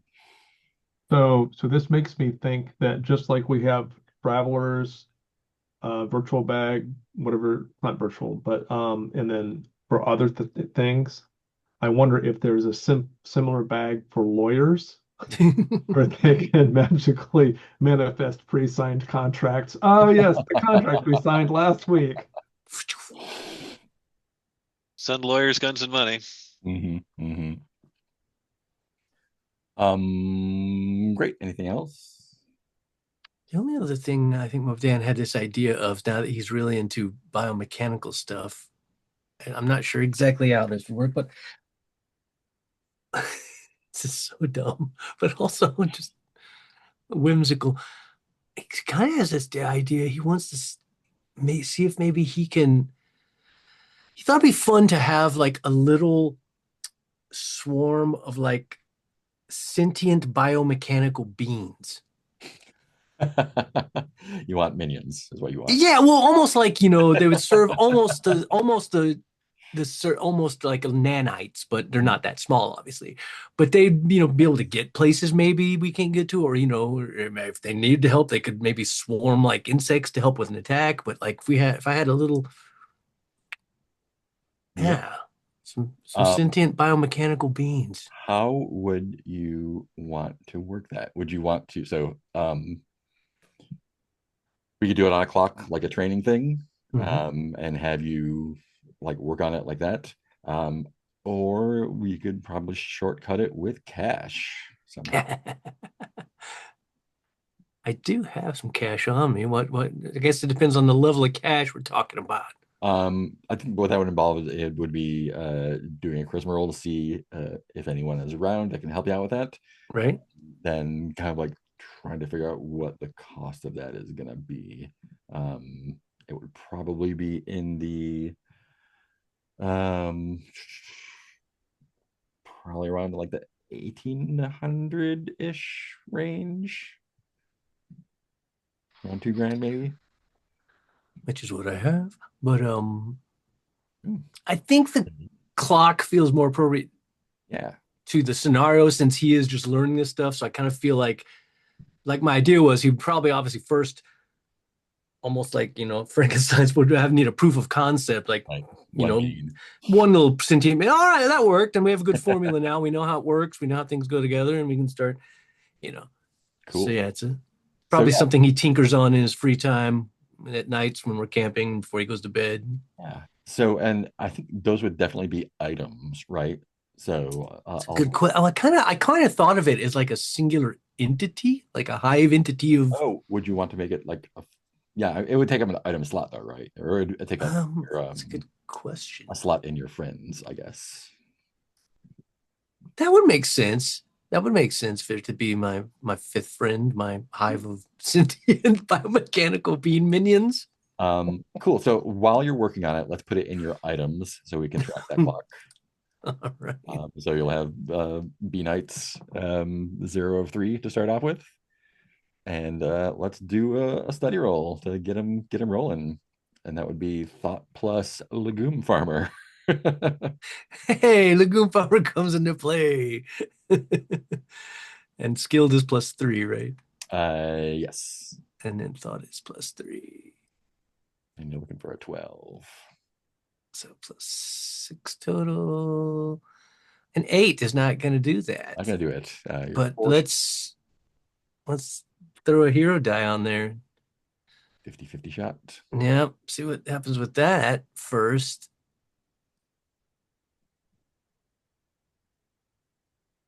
Oh, not quite. 2 more. What does your failed attempt look like? I think the failed attempt is open to help. I mean, yeah, of course. Describe your failed attempt, and I'll see if see how I participate. Just gonna go with this here, just because it's the first thing I thought of. So I'm not gonna overthink it. I gotta feel like, as I'm like imbuing it, like kind of the final step of like, okay, and then this should kind of give it the sentience. And as soon as I imbue it with these little biomechanics, it just starts screaming. Kill me. I'm like, oh shit, no, not good. That's not good. Adoron will walk up to you while you're working on your new bean, and it starts screaming. And Adoron will be like, "Oh, you need help." Yeah, I don't know what I mean. Should I just put it out of its misery? What do we do? A screaming bean. This is a first. One moment. So Adoron will I'm going to try something. I'm going to add a hero die, but the fiction is Adoron's going to try something. Adoron is going to try to extend the piece that Adoron learned from the gallgrass. Mm. So as Adoron has been studying the peacefulness of the gallgrass, not studying but contemplating, Right. Adoron's going to try and noospherically calm the being. Until and then we can work on like adjusting things so it's not in agony. But first, Adoron is going to try and calm things. Is that enough to get a? Yeah, get it. Okay. That'd be so funny if it doesn't work. Okay. The gallgrass is powerful. Good stuff. Great. Yeah. You calmed down that bean, all right. Thank you. Thank you. I was yeah. I was afraid I was about to have to make a difficult decision. Life is challenging. I have seen this. It's true. I mean, I didn't think of myself as playing God per se, but I guess Here we are. yeah. Perhaps you could participate in group therapy with myself and the Rebuilder. I mean, I'm always open to any extensions of consciousness. I think we all grow from learning from each other. Are you good with screaming? But apparently not. But Oh, then maybe you should not be in the same circle with the Rebuilder. this is a good point. Cool. I think that's all our business for that week. Do we want to What? go Well, there is one more piece of business, which is Adoron. Oh yeah. Wait, real quick. So what was the end result of that? Did I get 1 of 3 or Oh, not you did get from 1 of that? 3, yes. Okay, cool. Yeah. Thank you. Okay. And what was I'm sorry, I the player forgot. What was Skelly up to this past week? Healing you? Healing Oh, you. healing me. you. Right. Yeah. Never mind. Thank you. Normally, I'm not so much about the healing the already living, but I'm doing my best here. It's good to expand your palette of I thought healing meant like remove the flesh from them. Heal them of the unpleasant bits. heal them of the humanity and all that meat around the bones. Exactly. Necromancer, raise Yeah. thyself. You'll be much happier with unlaugh rather than laugh. Well, we'll see if it comes to that. Maybe I should have tried to make undead beanites. No. That's too fun. Too much too quick. I'm just gonna stay down the path I'm already down. So Adoron is I'm going to try a new idea. I'm going to try to create a game mechanic. So Adoron is studying the new body Mhm. and also the body Adoron is currently in, and spending a lot of time thinking about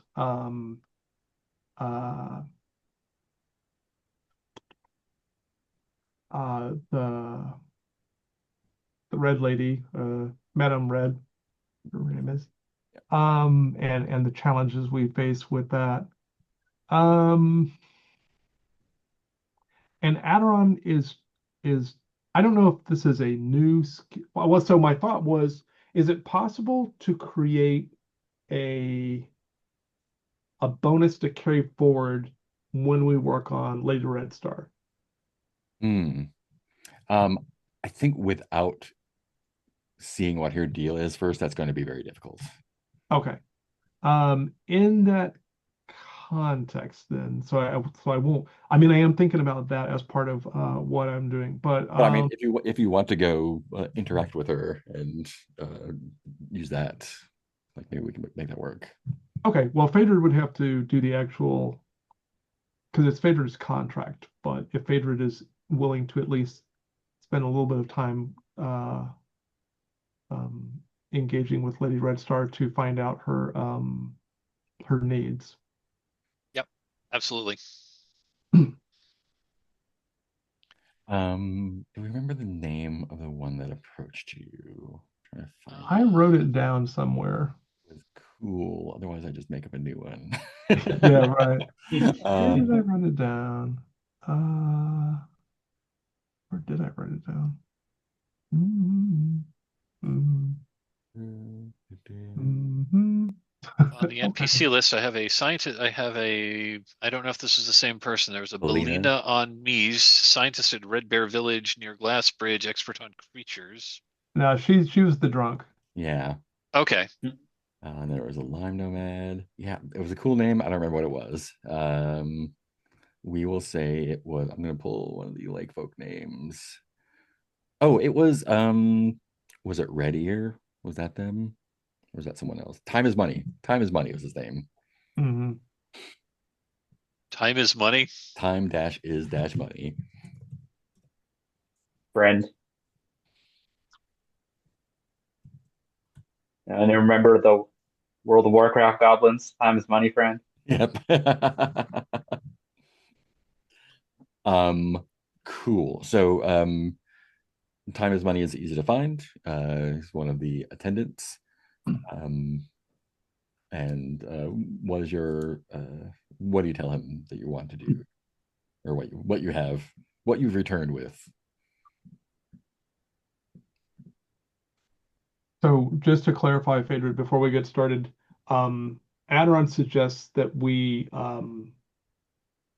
show Lady Red Star the body that Adoron is currently wearing, and Adoron can um, do a little bit of Okay. posing. Do a demo. Yes, exactly. Yeah, that works for me. Great. So what do you tell time is money? We have a proposal, or we have a proposal for you regarding Madame Red Stars and quest for a new longer term body. Mm, Basically a body swap. interesting. And you are able to do this safely? Well, I mean, anytime you're doing a body swap, there is a risk, but we've done this sort of procedure before, to great effect. Um, Basically what we and I'm going to step out of character here. We would have I would have we Phaedra and Adoron would have had this discussion ahead of time. Mhm. How much are we sharing? Like, are we going to let them know that we're going to like move you into a new body, and then this body that you're in will be the one that we can offer, or like how much detail are we sharing here? So we have a skilled group of biomancers and biomechanists, which is, marginally true. And um, I am currently, um, like, I have been, um, uh,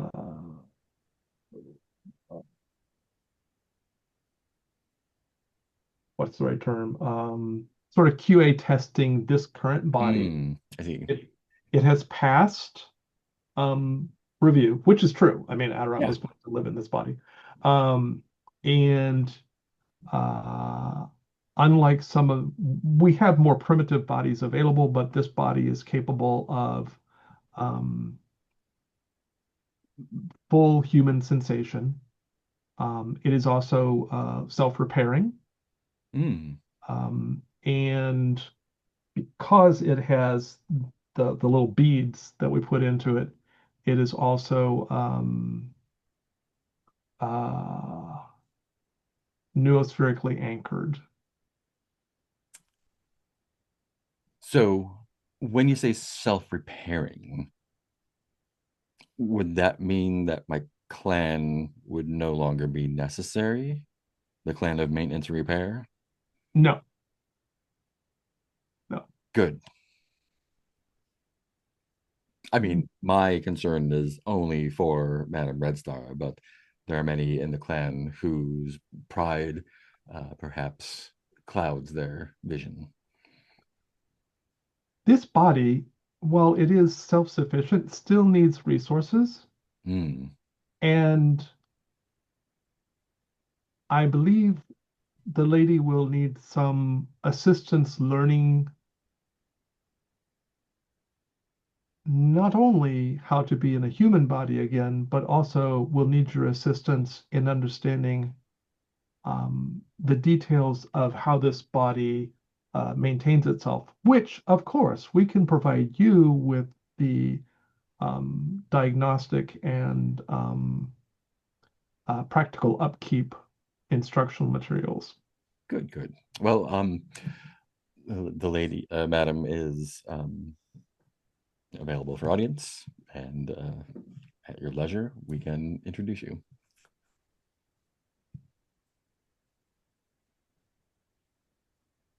Excellent. Is everyone coming along for this? Seems like a good idea, especially since Yeah. I'm pleasant. Yeah, pleasant. Yeah, Alba Negra is not coming along for this. Cool.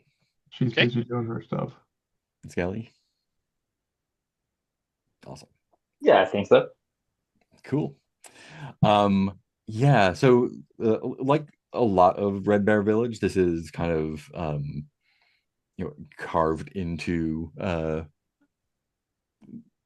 the surrounding cliffs and whatnot, burrowed in. This is a large burrow that has been finally appointed more than others, and it's kind of like it almost looks like there's a city built inside this cliff face, where there's like this city within a city. So there's like, when you go in, there's a cave and there's buildings inside the cave. And the Red Star Palace is within there. Less of a palace and more just like a larger boxy building, but that's what they call it. And in the center of the main hall is the Madam Red Star. As I posted that picture before, she's got this like weird clanky metal like 1950s robot, sci-fi robot looking body with a glass dome on the top with a metal ring attaching it, and a human head kind of floating inside it. This is the first time you've seen her in person, and I think the first thing that strikes you is that the body moves and the head inside the globe moves. The eyes are a little bit I don't want to say lifeless, but it kind of looks like it almost looks like no one's home in there. Although she seems to be functioning well and greets you when you come in a sort of like vocoder voice through the speaker in the body. Welcome. I understand you have gifts. Greetings to you. We had heard that you were looking for a more permanent and suitable body to inhabitate. The elders have given me the good news of your arrival. And there are like a couple dozen attendants around here. And they're all like very reverent towards her. And like do not speak while she is speaking or really anything. Um, show me the body. Adoron steps forward.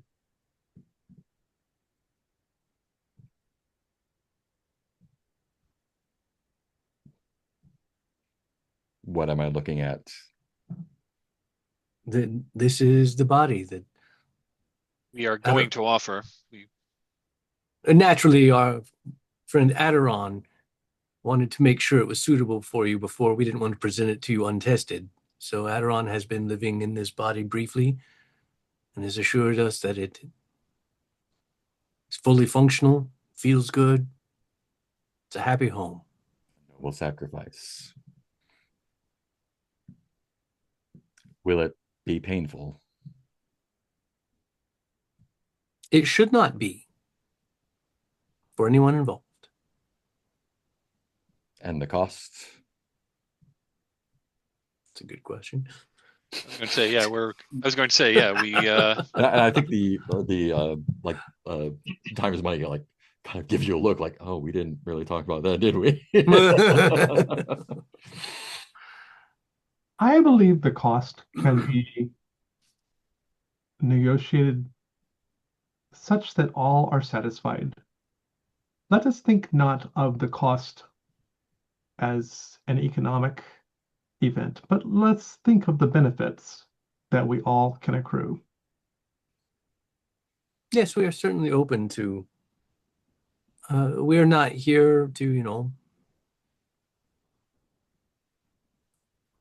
We're not trying to. extort or anything like that. We are totally open to discussion, whether that cost be simply in goodwill between our peoples or material offerings on your part or whatever you are most comfortable with. We can all. We can, yeah, we will, we can certainly negotiate, and We have no certainly fixed price for such a thing. we can negotiate, and we can come up with we can have our negotiation and come up with an exchange rate that is mutually acceptable.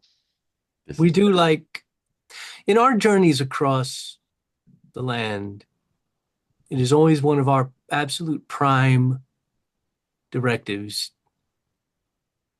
to try and foster as much friendship and goodwill between ourselves and other peoples as is possible in our travels. More so, I mean, obviously, we all have, our monetary requirements we must provide to live and everything, but that has never been of the utmost importance to us. I know for some people, their existence revolves around how much material wealth can I accrue, and that has not ever been where this group focuses its visions. And how The long? good of all involved in the grasslands is paramount. How long will this take? It may take a few weeks of preparation, and then there is some time, of course, for you to become adjusted to a new body. Of course. That is to say, I think the transfer will be quite short, but all of the pre and post will be long. Yes, we would, of course, want to, study you, make sure we have everything in place and we know exactly how it's going to. This is obviously very important to us, as it is to you, as being responsible for it is the highest of responsibilities to all of us involved as well, and we take it very seriously. Great. She motions to one of the attendants, says their name is Skin Deep. They take care of logistics, and they will arrange everything for you. How do you want to proceed? So the first thing is that Adoron will point out to Phaedrid that Phaedrid probably needs to do diagnostics on her current body. My thinking exactly. We need to know how Yeah, we need to know what he we're kind of. inhabits this body. Yep. That's kind of what I was thinking as well. Since it's not what we're Is she- accustomed to. We don't know that it's like, oh, she's in a little crystal like Adoron Is was. she? And is she? I mean, and is she really alive in there? Is this like some kind of artificial intelligence program that's running? Valid question. Yep. I also do have a rod that can detect intentions for what it's worth. You. Which is not a bad. I mean, you should do that too. Totally. Just to make sure ain't something crazy going on here. Yeah, because she could have something else going on that we don't know. That'll be part of our diagnostic process. Right. I was looking at it last time. And I realized that is also a weapon that does 1d4 damage. Oh, really? The diagnostic wand? The diagnostic. We haven't been using it for that, so No. we'll just say instead of doing damage, it does that because the effect is that its target needs to like explain what it's going to be doing, so it takes longer to attack. But let's just say it does what it's been doing because I think that is more appropriate to what we've been wanting it to do. Yep. So yeah, diagnostic wand, great. Can I get a thought roll from you? Sure. Just a straight up plus thought. I believe so. Yeah. Or actually, throw 8. your do you don't have Biomecha Tinkerer yet, do you? Yeah. Oh, you do. Oh, yeah, I do it Oh, yeah, skilled. I'm going to the next level with it. Okay, so add that too. I don't know that will help, but I mean, that's another plus 3, right? 3. So that's plus 6 total. So that's 8, 9, 10, 11. What do we need to get to? 13. Another 2. I mean, I've got this one. is- I do have one hero die left. This is just to detect intentions, is what this roll is for? Yeah, Is this that is what- like basically checking, seeing what her deal is. Yeah. Yeah. So, I've got we're all getting low, but 2 hero dice left. as do I. Again, I guess the question is it that important to us to know their intentions? If so, let's do what we can do. It might help.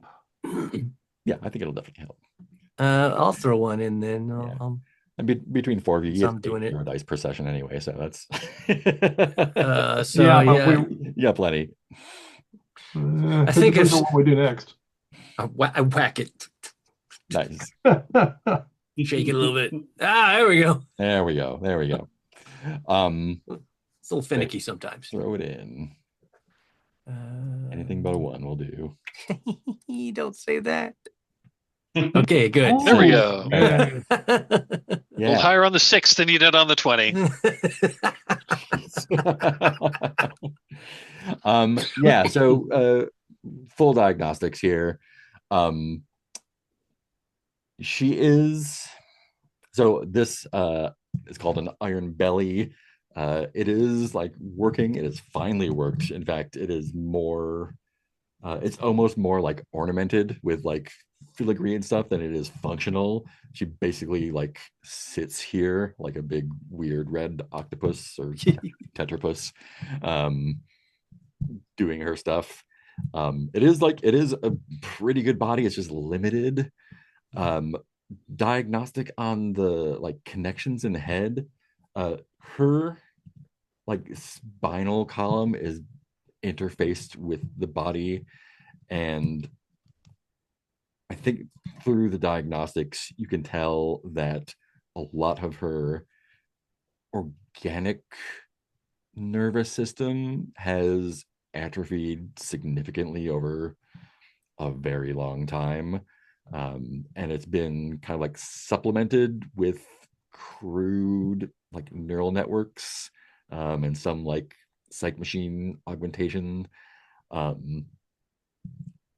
She she is still like revered as almost a god here, and does what through the mediation of all of her clans of supply chain managers and news distributions and whatnot, does a fine job of managing the city. But I think the key thing that you take away is that it's less of an intelligence and like more just like her force of will that is like keeping her shit together.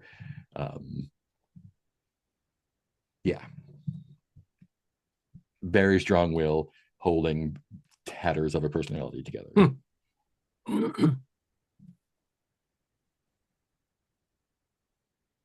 So in a better body that would be better. She wouldn't have to exert that much will to hold it all together. I think she would still need to exert that will to keep her mind functioning at all. But the body would, allow her to be more mobile and maybe allow better augmentations in the future.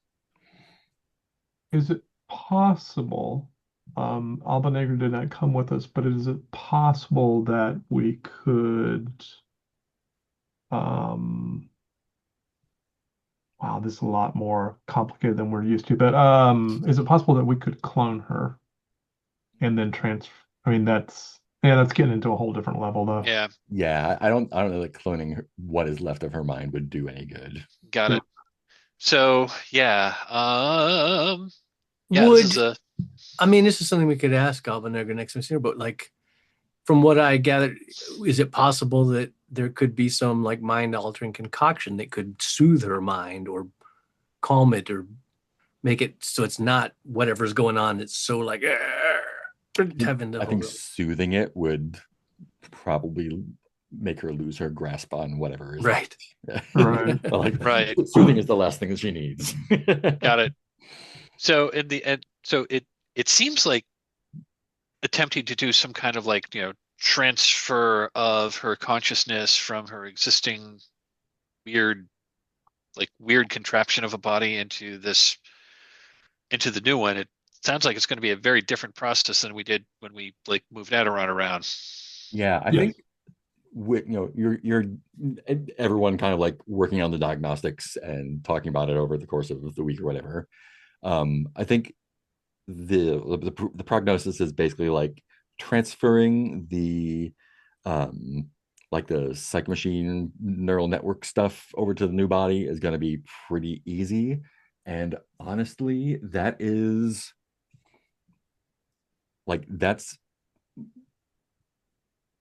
basically what's like running it mostly. And it's just she has like her soul is strong, but her personality is weak, but the machine's personality is functional. So transferring the machine part over would be pretty easy and provide a pretty decent simulacrum of her. It might be more difficult to keep like her. Yeah, that's the important. I mean, that's the important that is something part. That I think if you successfully moved over the machine part, the clans would accept that as her, be happy, and everything would continue as normal. The only thing would be that she would be gone. But Madam Red Star would be functional. Yeah, let me propose a slightly different approach. If we can transfer over not only the machine part, but also some of her organic stuff, then once her organic stuff gets into the new body, because the body doesn't really have bones the way a normal human body does. But one of the things is whatever space, like we can stick her brain right in the middle of her chest. Yeah. Right. No big deal. But once she gets into the biomantic goo, the nanites in the biomantic goo can start working on repairing the biology of her biological parts. Interesting. Yeah. So slowly they could regrow and refresh what's already there. And so in that sense, we might actually be able to return her to a healthier state. Interesting. Great. Yeah, that was more or less the tactic I was hoping we'd be taking. But Teal, I think you were able to express that better than I was. That sounds like it just might work. It's so crazy, it just might work. Who's gonna take point on making the transfer? So I've spent a lot of time thinking about this, and I think we have 3 parts, and then I'll shut up so the other people can talk. Phaedra can handle the machine, like you specialize in electrical stuff. Yeah, I have magitechnical engineering. Mhm. And I well, also have the glove Yep, that you have the glove. itself does it also has no, like it also has like neurospheric neurospheric sensing. yeah. Mhm. And then Modan's specialty is biomechanical. Mhm. So Modan is got the skills to help us move her from her old body to the new body. Mhm. And then um, Adoron's skill is actually biomancy. And so Adoron can help work with the nanite part of the approach, working on integrating everything once she's in the new body, and then working on setting up like the nanites to start repairing her cells and stuff, if Cool. that makes any sense. Do we have a job for Skelly? Um, possibly. Moral support. Huh? Moral support. I mean, there's got to be some necromancy here, right? Maybe. I mean, I yeah. would be very Maybe careful. if something happens with her car or whatever it is, maybe Mm. Skelly can figure something out there. Yeah. Cool. Let's make this 3 rolls then. And we'll start with Phaedrid, I guess, doing some magitechnical engineering. Okay, let's do some magitechnical engineering. So this is your plus your skill. Plus, I think if you're using the glove, I am using the glove. Can I Yeah. add that as well? Let's go ahead and add that as well. Okay. So that's going to be thought plus I am skilled at magitech and the glove is skilled at noosphere. So that's going to be 3, 6. I'm going to be plus 8 on this roll. And we're all super low on hero dice. We I are. have a That hero was die fun. left. Okay. I got a 9 on the die. 9 plus 8 is 17. Plus 8 is 17. Hey, that's Great. something. Awesome. That did it. Yeah, getting all the this is actually pretty easy for you. The what do they call it? The iron what's it called? The iron belly. The iron belly is like, it is old and has been like tinkered and repaired with, but it's like kind of like an old car is easier to work In on. some ways, in some ways it's easy. In some Yeah. ways, it's easier to work from a car Yeah, from the it's late like, oh, '60s than it is to work on a there's car like from big like pieces that just like screw in and like that. and there's so much space to move around. There's a lot of space in there. They could put a whole like stereo system in this. Yeah, pretty easy to take that You out. open the hood. You open the hood. You look down at the engine. You can see the ground. You see the Try ground that with down there. Try that with a car now. Yeah, and so the interface goes pretty smoothly with respect to that. Great. Modan, let's do your stuff. Quick question about is this whole process we're doing now, obviously it's going to also involve putting Adoron into Adoron's new body, right? Yes, that's true. So I'm guessing that's should have he's probably considering done that that. part of this whole process. Let's make that part of your part, I think, because that's going to be kind of like biomechanical tinker. But that's what I was thinking. Like my part would probably be to get Adoron into this one and then her into this one. The swap, because it would have to be done kind of at the same time. Yeah, I guess it didn't have to be. Man with 2 brains style. Yeah, Yeah. right. Great. That's gonna be thought plus biomecho tinkerer then. Biomecho tinkerer. So that's a whole plus 6 once again, which is not insignificant. That's pretty good. Okay, 17. Cool. We're looking for 15, and that will do it. I'm an old hand at this now. Double handing it. I think I'm a little skittish because I'm like, please nobody start screaming. Please nobody start screaming. Please nobody start screaming. But that gives Adoron in the new body, and everything kind of smoothed over with the new one with the red star lady. I think maybe people are a little alarmed because I probably say out loud, there was no screaming. Yes. No screaming. Great. What did you say? Nothing. I got it. Nothing. It was good. Operation successful. Next. Cool. And I just need a roll from Adoron to smooth out some nanite stuff. Yep. This is gonna be hmm.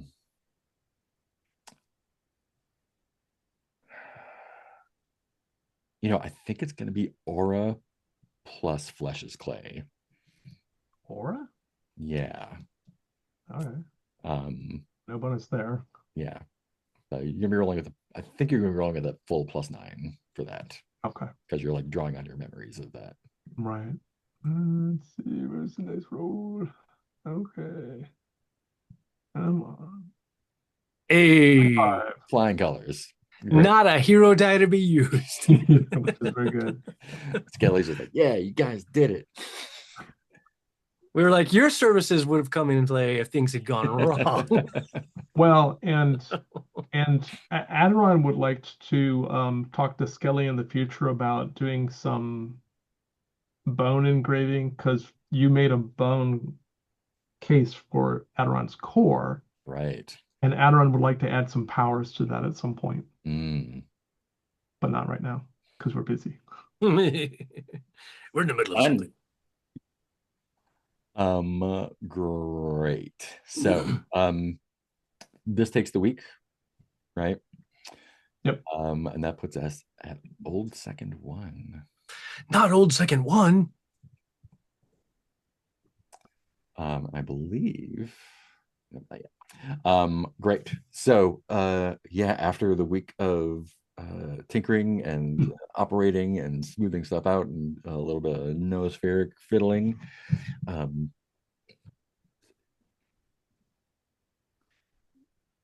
what?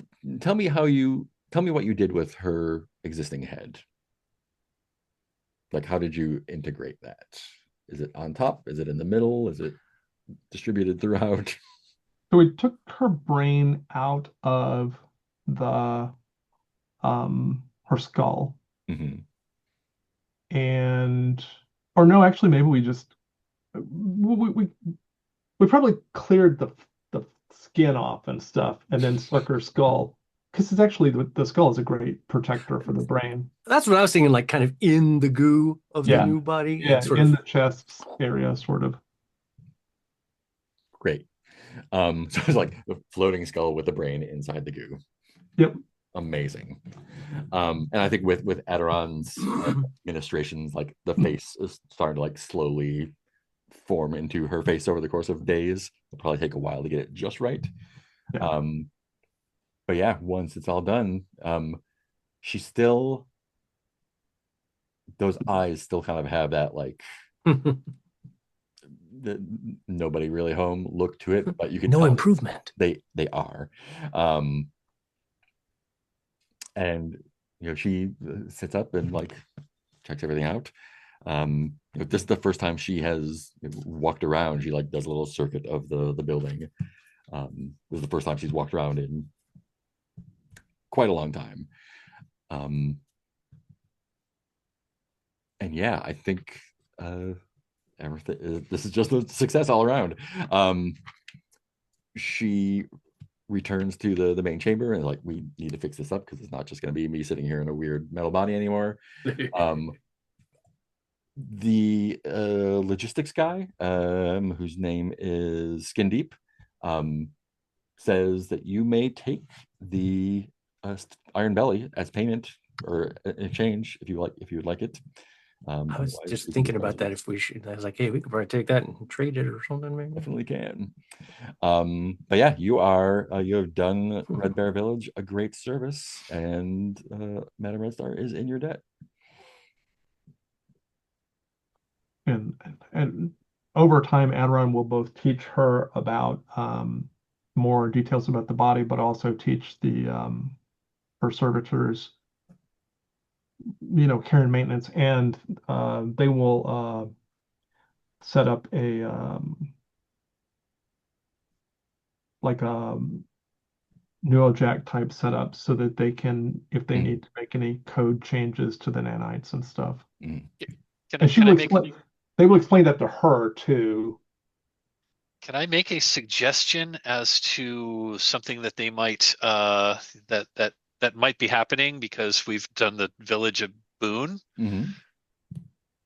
Village throws a big party, and we can do like some carousing without Yeah, actually having to carousing. spend money. Yeah. Free carousing. This is a great place to carouse. There's a new carousing table. Anyone And who wants to carouse can do that. is like, would carousing be free or Ooh. or heavily discounted or something like that? It's going to be discounted a bit, like a 1d6 times 50 instead of 100. Party time! Yeah, so anyone who wants to carouse can do a I'm gonna carouse. I am gonna carouse. I'll carouse. So everyone roll an exploding. Everyone who's gonna carouse, roll an exploding d6. It'll be that times 50 for the cost. So what about the two people who have no cash? Oh, you got it. We'll Take it out of the we'll take it out of the caravan funds. I've got cash. Caravan's got cash. We'll get you taken care of. We're not gonna leave you out of the carousing. Okay. Should I just carouse once since I have two characters, but carousing Yeah. an XP thing? Okay. You said it's our roll times 50. So I rolled 4, so would that be 200? Yeah, and you'll get double that in XP. Okay, so I spend 200 and get 400 XP. Yeah. Dig it. Okay. Nice. Yeah, I spend 300. I rolled a 3 times 50 is 150, so I'll spend 150 and get 300 XP. Hey, and that puts me exactly at 9,001 experience. A 1. Can I use a hero dice to bump up Skelly's carousing? 100%, you definitely can. Okay. I have my own hero die. Alba Negra will toss in, because Alba Negra is very, very fond of carousing in a general sense. I used up all my good rolls at the beginning. So Alba Negra will throw in a hero die. Let me just make sure that I've still got. Oh yeah, she's got plenty of hero dice. Okay. So first I will do that. Oops. D6. There you go. Cool. So 250 cost for 500 XP. Yep. All right. And then I will roll for myself. Great. See what I get. I also got a 4. 200. All right. And then everyone's going to make a charisma test to see what happened to them. Do we want to do individual charisma tests or just want to do one big one? Ooh. What would be more interesting for y'all? I'm kind of thinking individual ones. Yeah, it doesn't necessarily mean that we're all. I mean, if this is a village-wide, town-wide party, we aren't necessarily all doing the same thing. Sweet. Cool. Everyone give me a charisma roll then. Oh boy. Here we Okay. go. Okay, I'll go first. My charisma. I got a 16. Sorry. I got a 12. Wow. Ooh, I got a try Skelly. 19. Nice. Okay. Adoron gets whatever's on the dice, 11, and Alba Negra gets she won't, well, now she'll use her mask. She likes her mask. So Alba Negra gets 20. Dang. Ooh. But not natural 20. Yeah. Great. Cool. Let's go from the bottom up then. So Phaedrid. I got a 12. Yeah, actually, Adoron's at the bottom at 11. Oh, Adoron's at the bottom 11. Well, both of you, I think. Yeah. Both of you had a great time. Partying went well. You're hungover a little bit for a couple days, but nothing out of the ordinary happened to you. You've been through the carousing gauntlet before, and you know how to keep yourself on an even keel. Got it. So that was the you get the XP, but nothing. You get the XP. You get the XP. Nothing bad happens. Nothing particularly good happens. Awesome.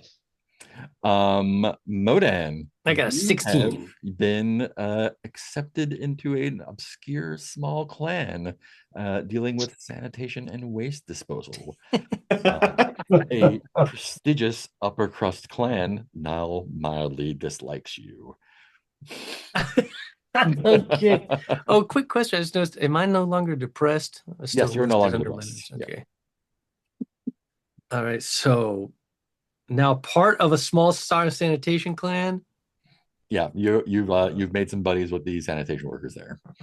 And what would you say? Despised by an upper clan, or what did you say? Mildly disliked by some upper crust douchebags that you like offended during your carousing.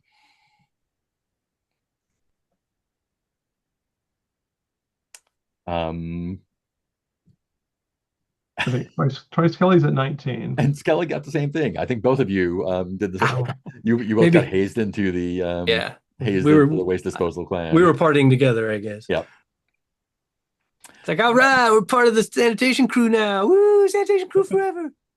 Is Did someone get a 20 or? Yeah, Albanegro got a 20. it's a question about Aldenegra.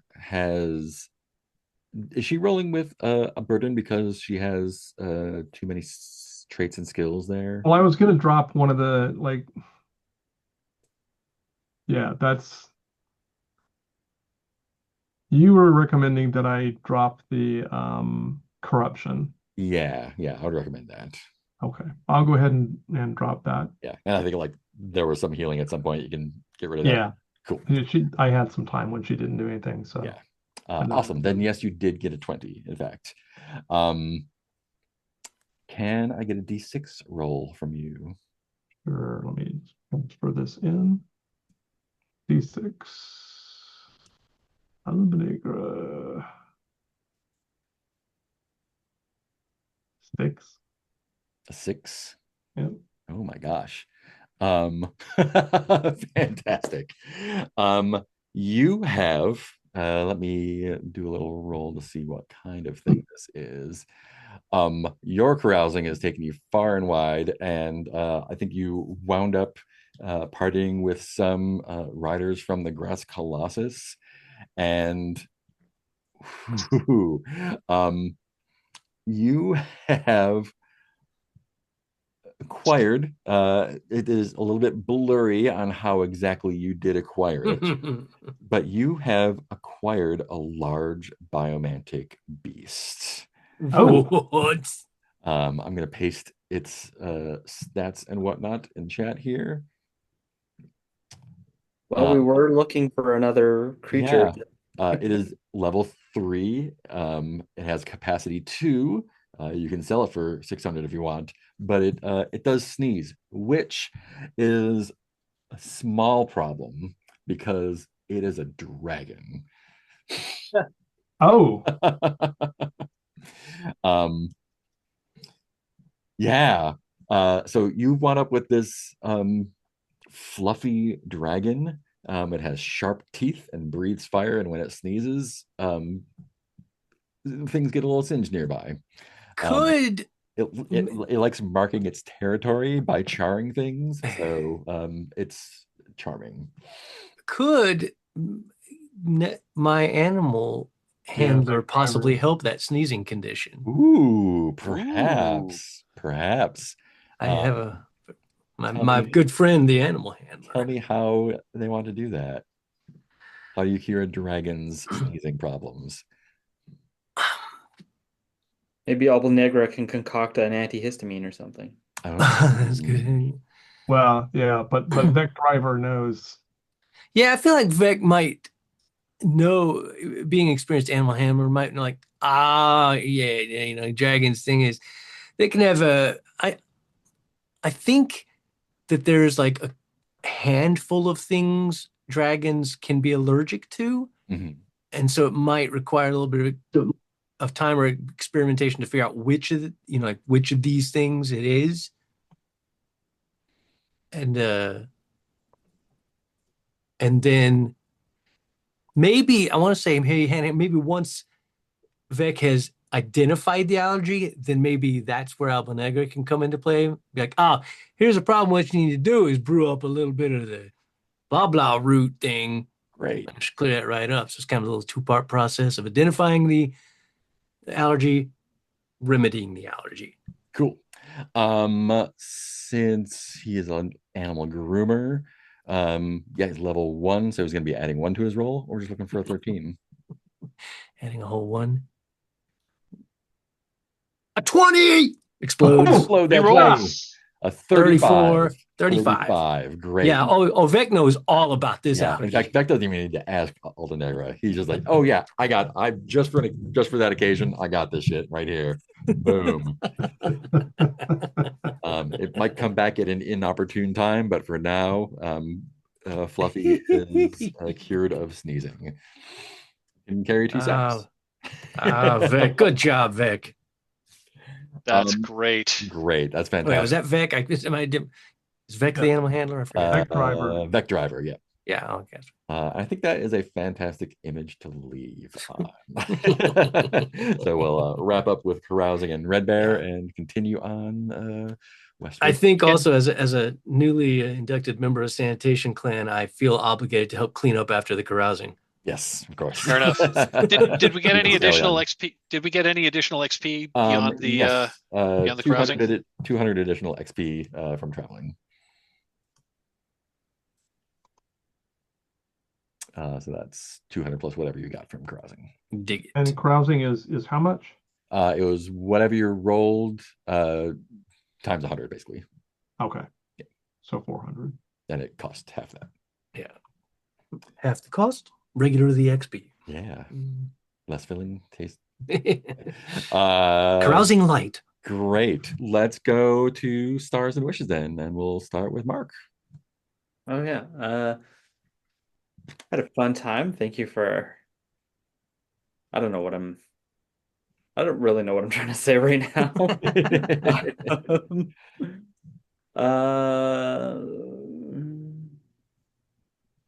Yeah, I don't know. My brain is drawing a blank. Fair. Do you have any wishes for next time? Oh yeah, I don't know.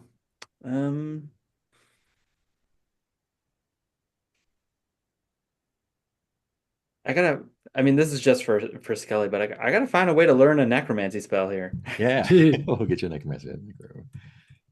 But I know that a lot of that is on me and directing, but make it work.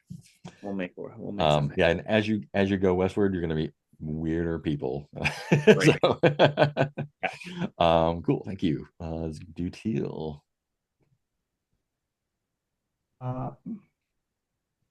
That was lots of fun, and I love doing things together. I also like building stuff. That's very cool. I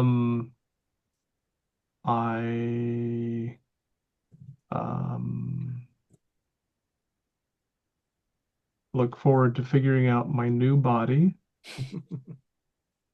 And I also, like I said, at some point, I will probably see if Skelly can encode a new power into my spinal or my bone casing. And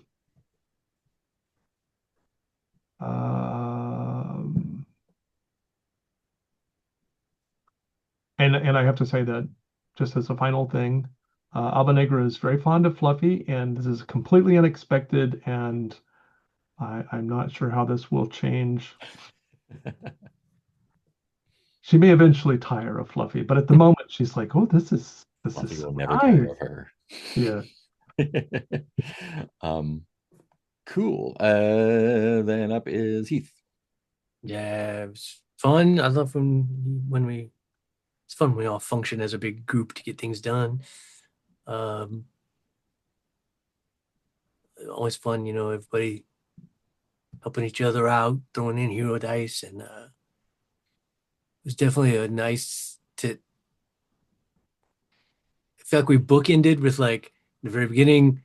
Skelly had some great rolls. Then we all had a lot of really shitty rolls, and then we ended with another festival of great rolls. So it was fun, and for a really great place in the story to have that too, and a great big task, which was fun. Wishes. I'm glad we got the caravan thing, the milk run, whatever you call it, thing squared away. So that's at least of some use to us now. Finish my B nights. Keep working on my skills. Hopefully we get some more Skelly action last time. I felt like Skelly had to do a lot of just watching us do stuff this episode. I already wrote down that more Skelly as a wish. Yeah.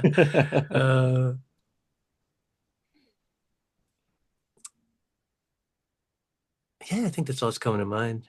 Cool. And Mike. Yeah, this was really fun. I really enjoyed how much teamwork we had in this one. How we were all kind of working together to like get to do things, whether that was the working together to like loot the Rose Towers, or then later when we were getting together to like figure out how to do the consciousness transfer of what's her name? Madam Red Star. Madam, yeah. Doing the consciousness transfer there. I thought that was some like really, really cool some really cool improv like role playing. Well, how do we do this? Well, let's look at our skills and see what we can figure out. And it worked out really well. Like partying at the end was also a lot of fun. This is a fun session. Any wishes? Looking forward to getting back on the road. Yeah. And like do some actual traveling, maybe do some exploring. I have some ideas as to which route we should take from here. But I'll talk about that next session. Yeah. Because ultimately I, the player, really do want to get to the Black City before we run out of time, because I know we're planning to go into December, and then that's gonna be it, and we'll figure out what we're going to be doing with our Monday nights on, in 2026. I might be running a Cloud Empress campaign. We'll see. Ooh. Cool. Yeah. Get to the Black City. It looks like it's 8 weeks of travel if you book it. So.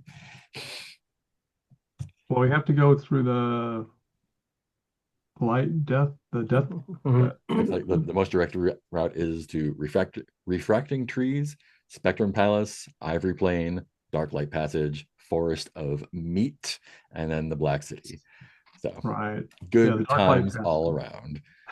They sound wonderful, don't they? It's on a travel brochure. And when you first said that about travel, my brain went to Mythic Bastic Lands. Like, well, we can gallop and get double the. Yeah, wrong game. Just make some vigor saves. Yeah, vigor saves for our horses. We'll just call up to the ship and have them transport over. Oh, sorry, wrong game. I mean, or not necessarily. Okay. There are spaceships in this game. Yeah.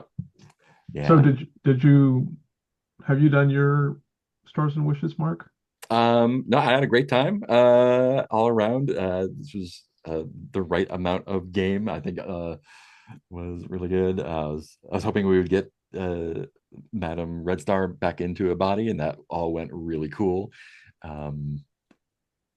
There's like I was wondering, like, if someone saw the rebuilder body, would they insist on putting her in that one? And that didn't happen, so that's great. Everything went great. I love teamwork and everyone. My only wish I wrote down was more Skelly. I want to see some more of that and get back on the road and get to that Black City. Yeah.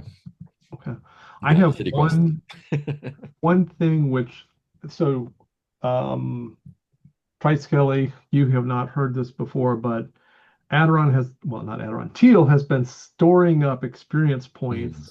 And if you need help, especially since you're later to the game, but if you need help leveling up a friend, or say a hallmark item like a car, I am willing to give you some experience points to level up your car. Well, I'm well onto. I already at level 1 with the car, and I've got some experience here to put in. That actually brings me to a question. Can you split experience, or does it all have to go in one thing? Nope, you can split experience allocate those points any way you want. Yeah, experience points belong to the player, not the characters, so you can do whatever you like with them. All right, cool. Yeah. Awesome. Okay. Anything else? I guess I would make that offer to Modem, would you like to work on Vec Driver any? Do we want to level up Vec Driver? It's a good question. I mean, you already did a nice service to our Moon Knight. Dragon Moon Witch came in. veterinarian. Our Moon Witch came in. Yeah. But I leave that up to. I mean, you're however you best see to whatever the most fun for you and most beneficial to the caravan. That's what I'd say. What's most fun to me is we all get 20th level, but that's You can only get 9th level, unfortunately. I know. I saw that. I was like, oh. Even demigods can only get to 17th level. So. Yeah. Awesome. Like the autovac. Great. In that case, thanks to whoever is watching, and we'll see you next time.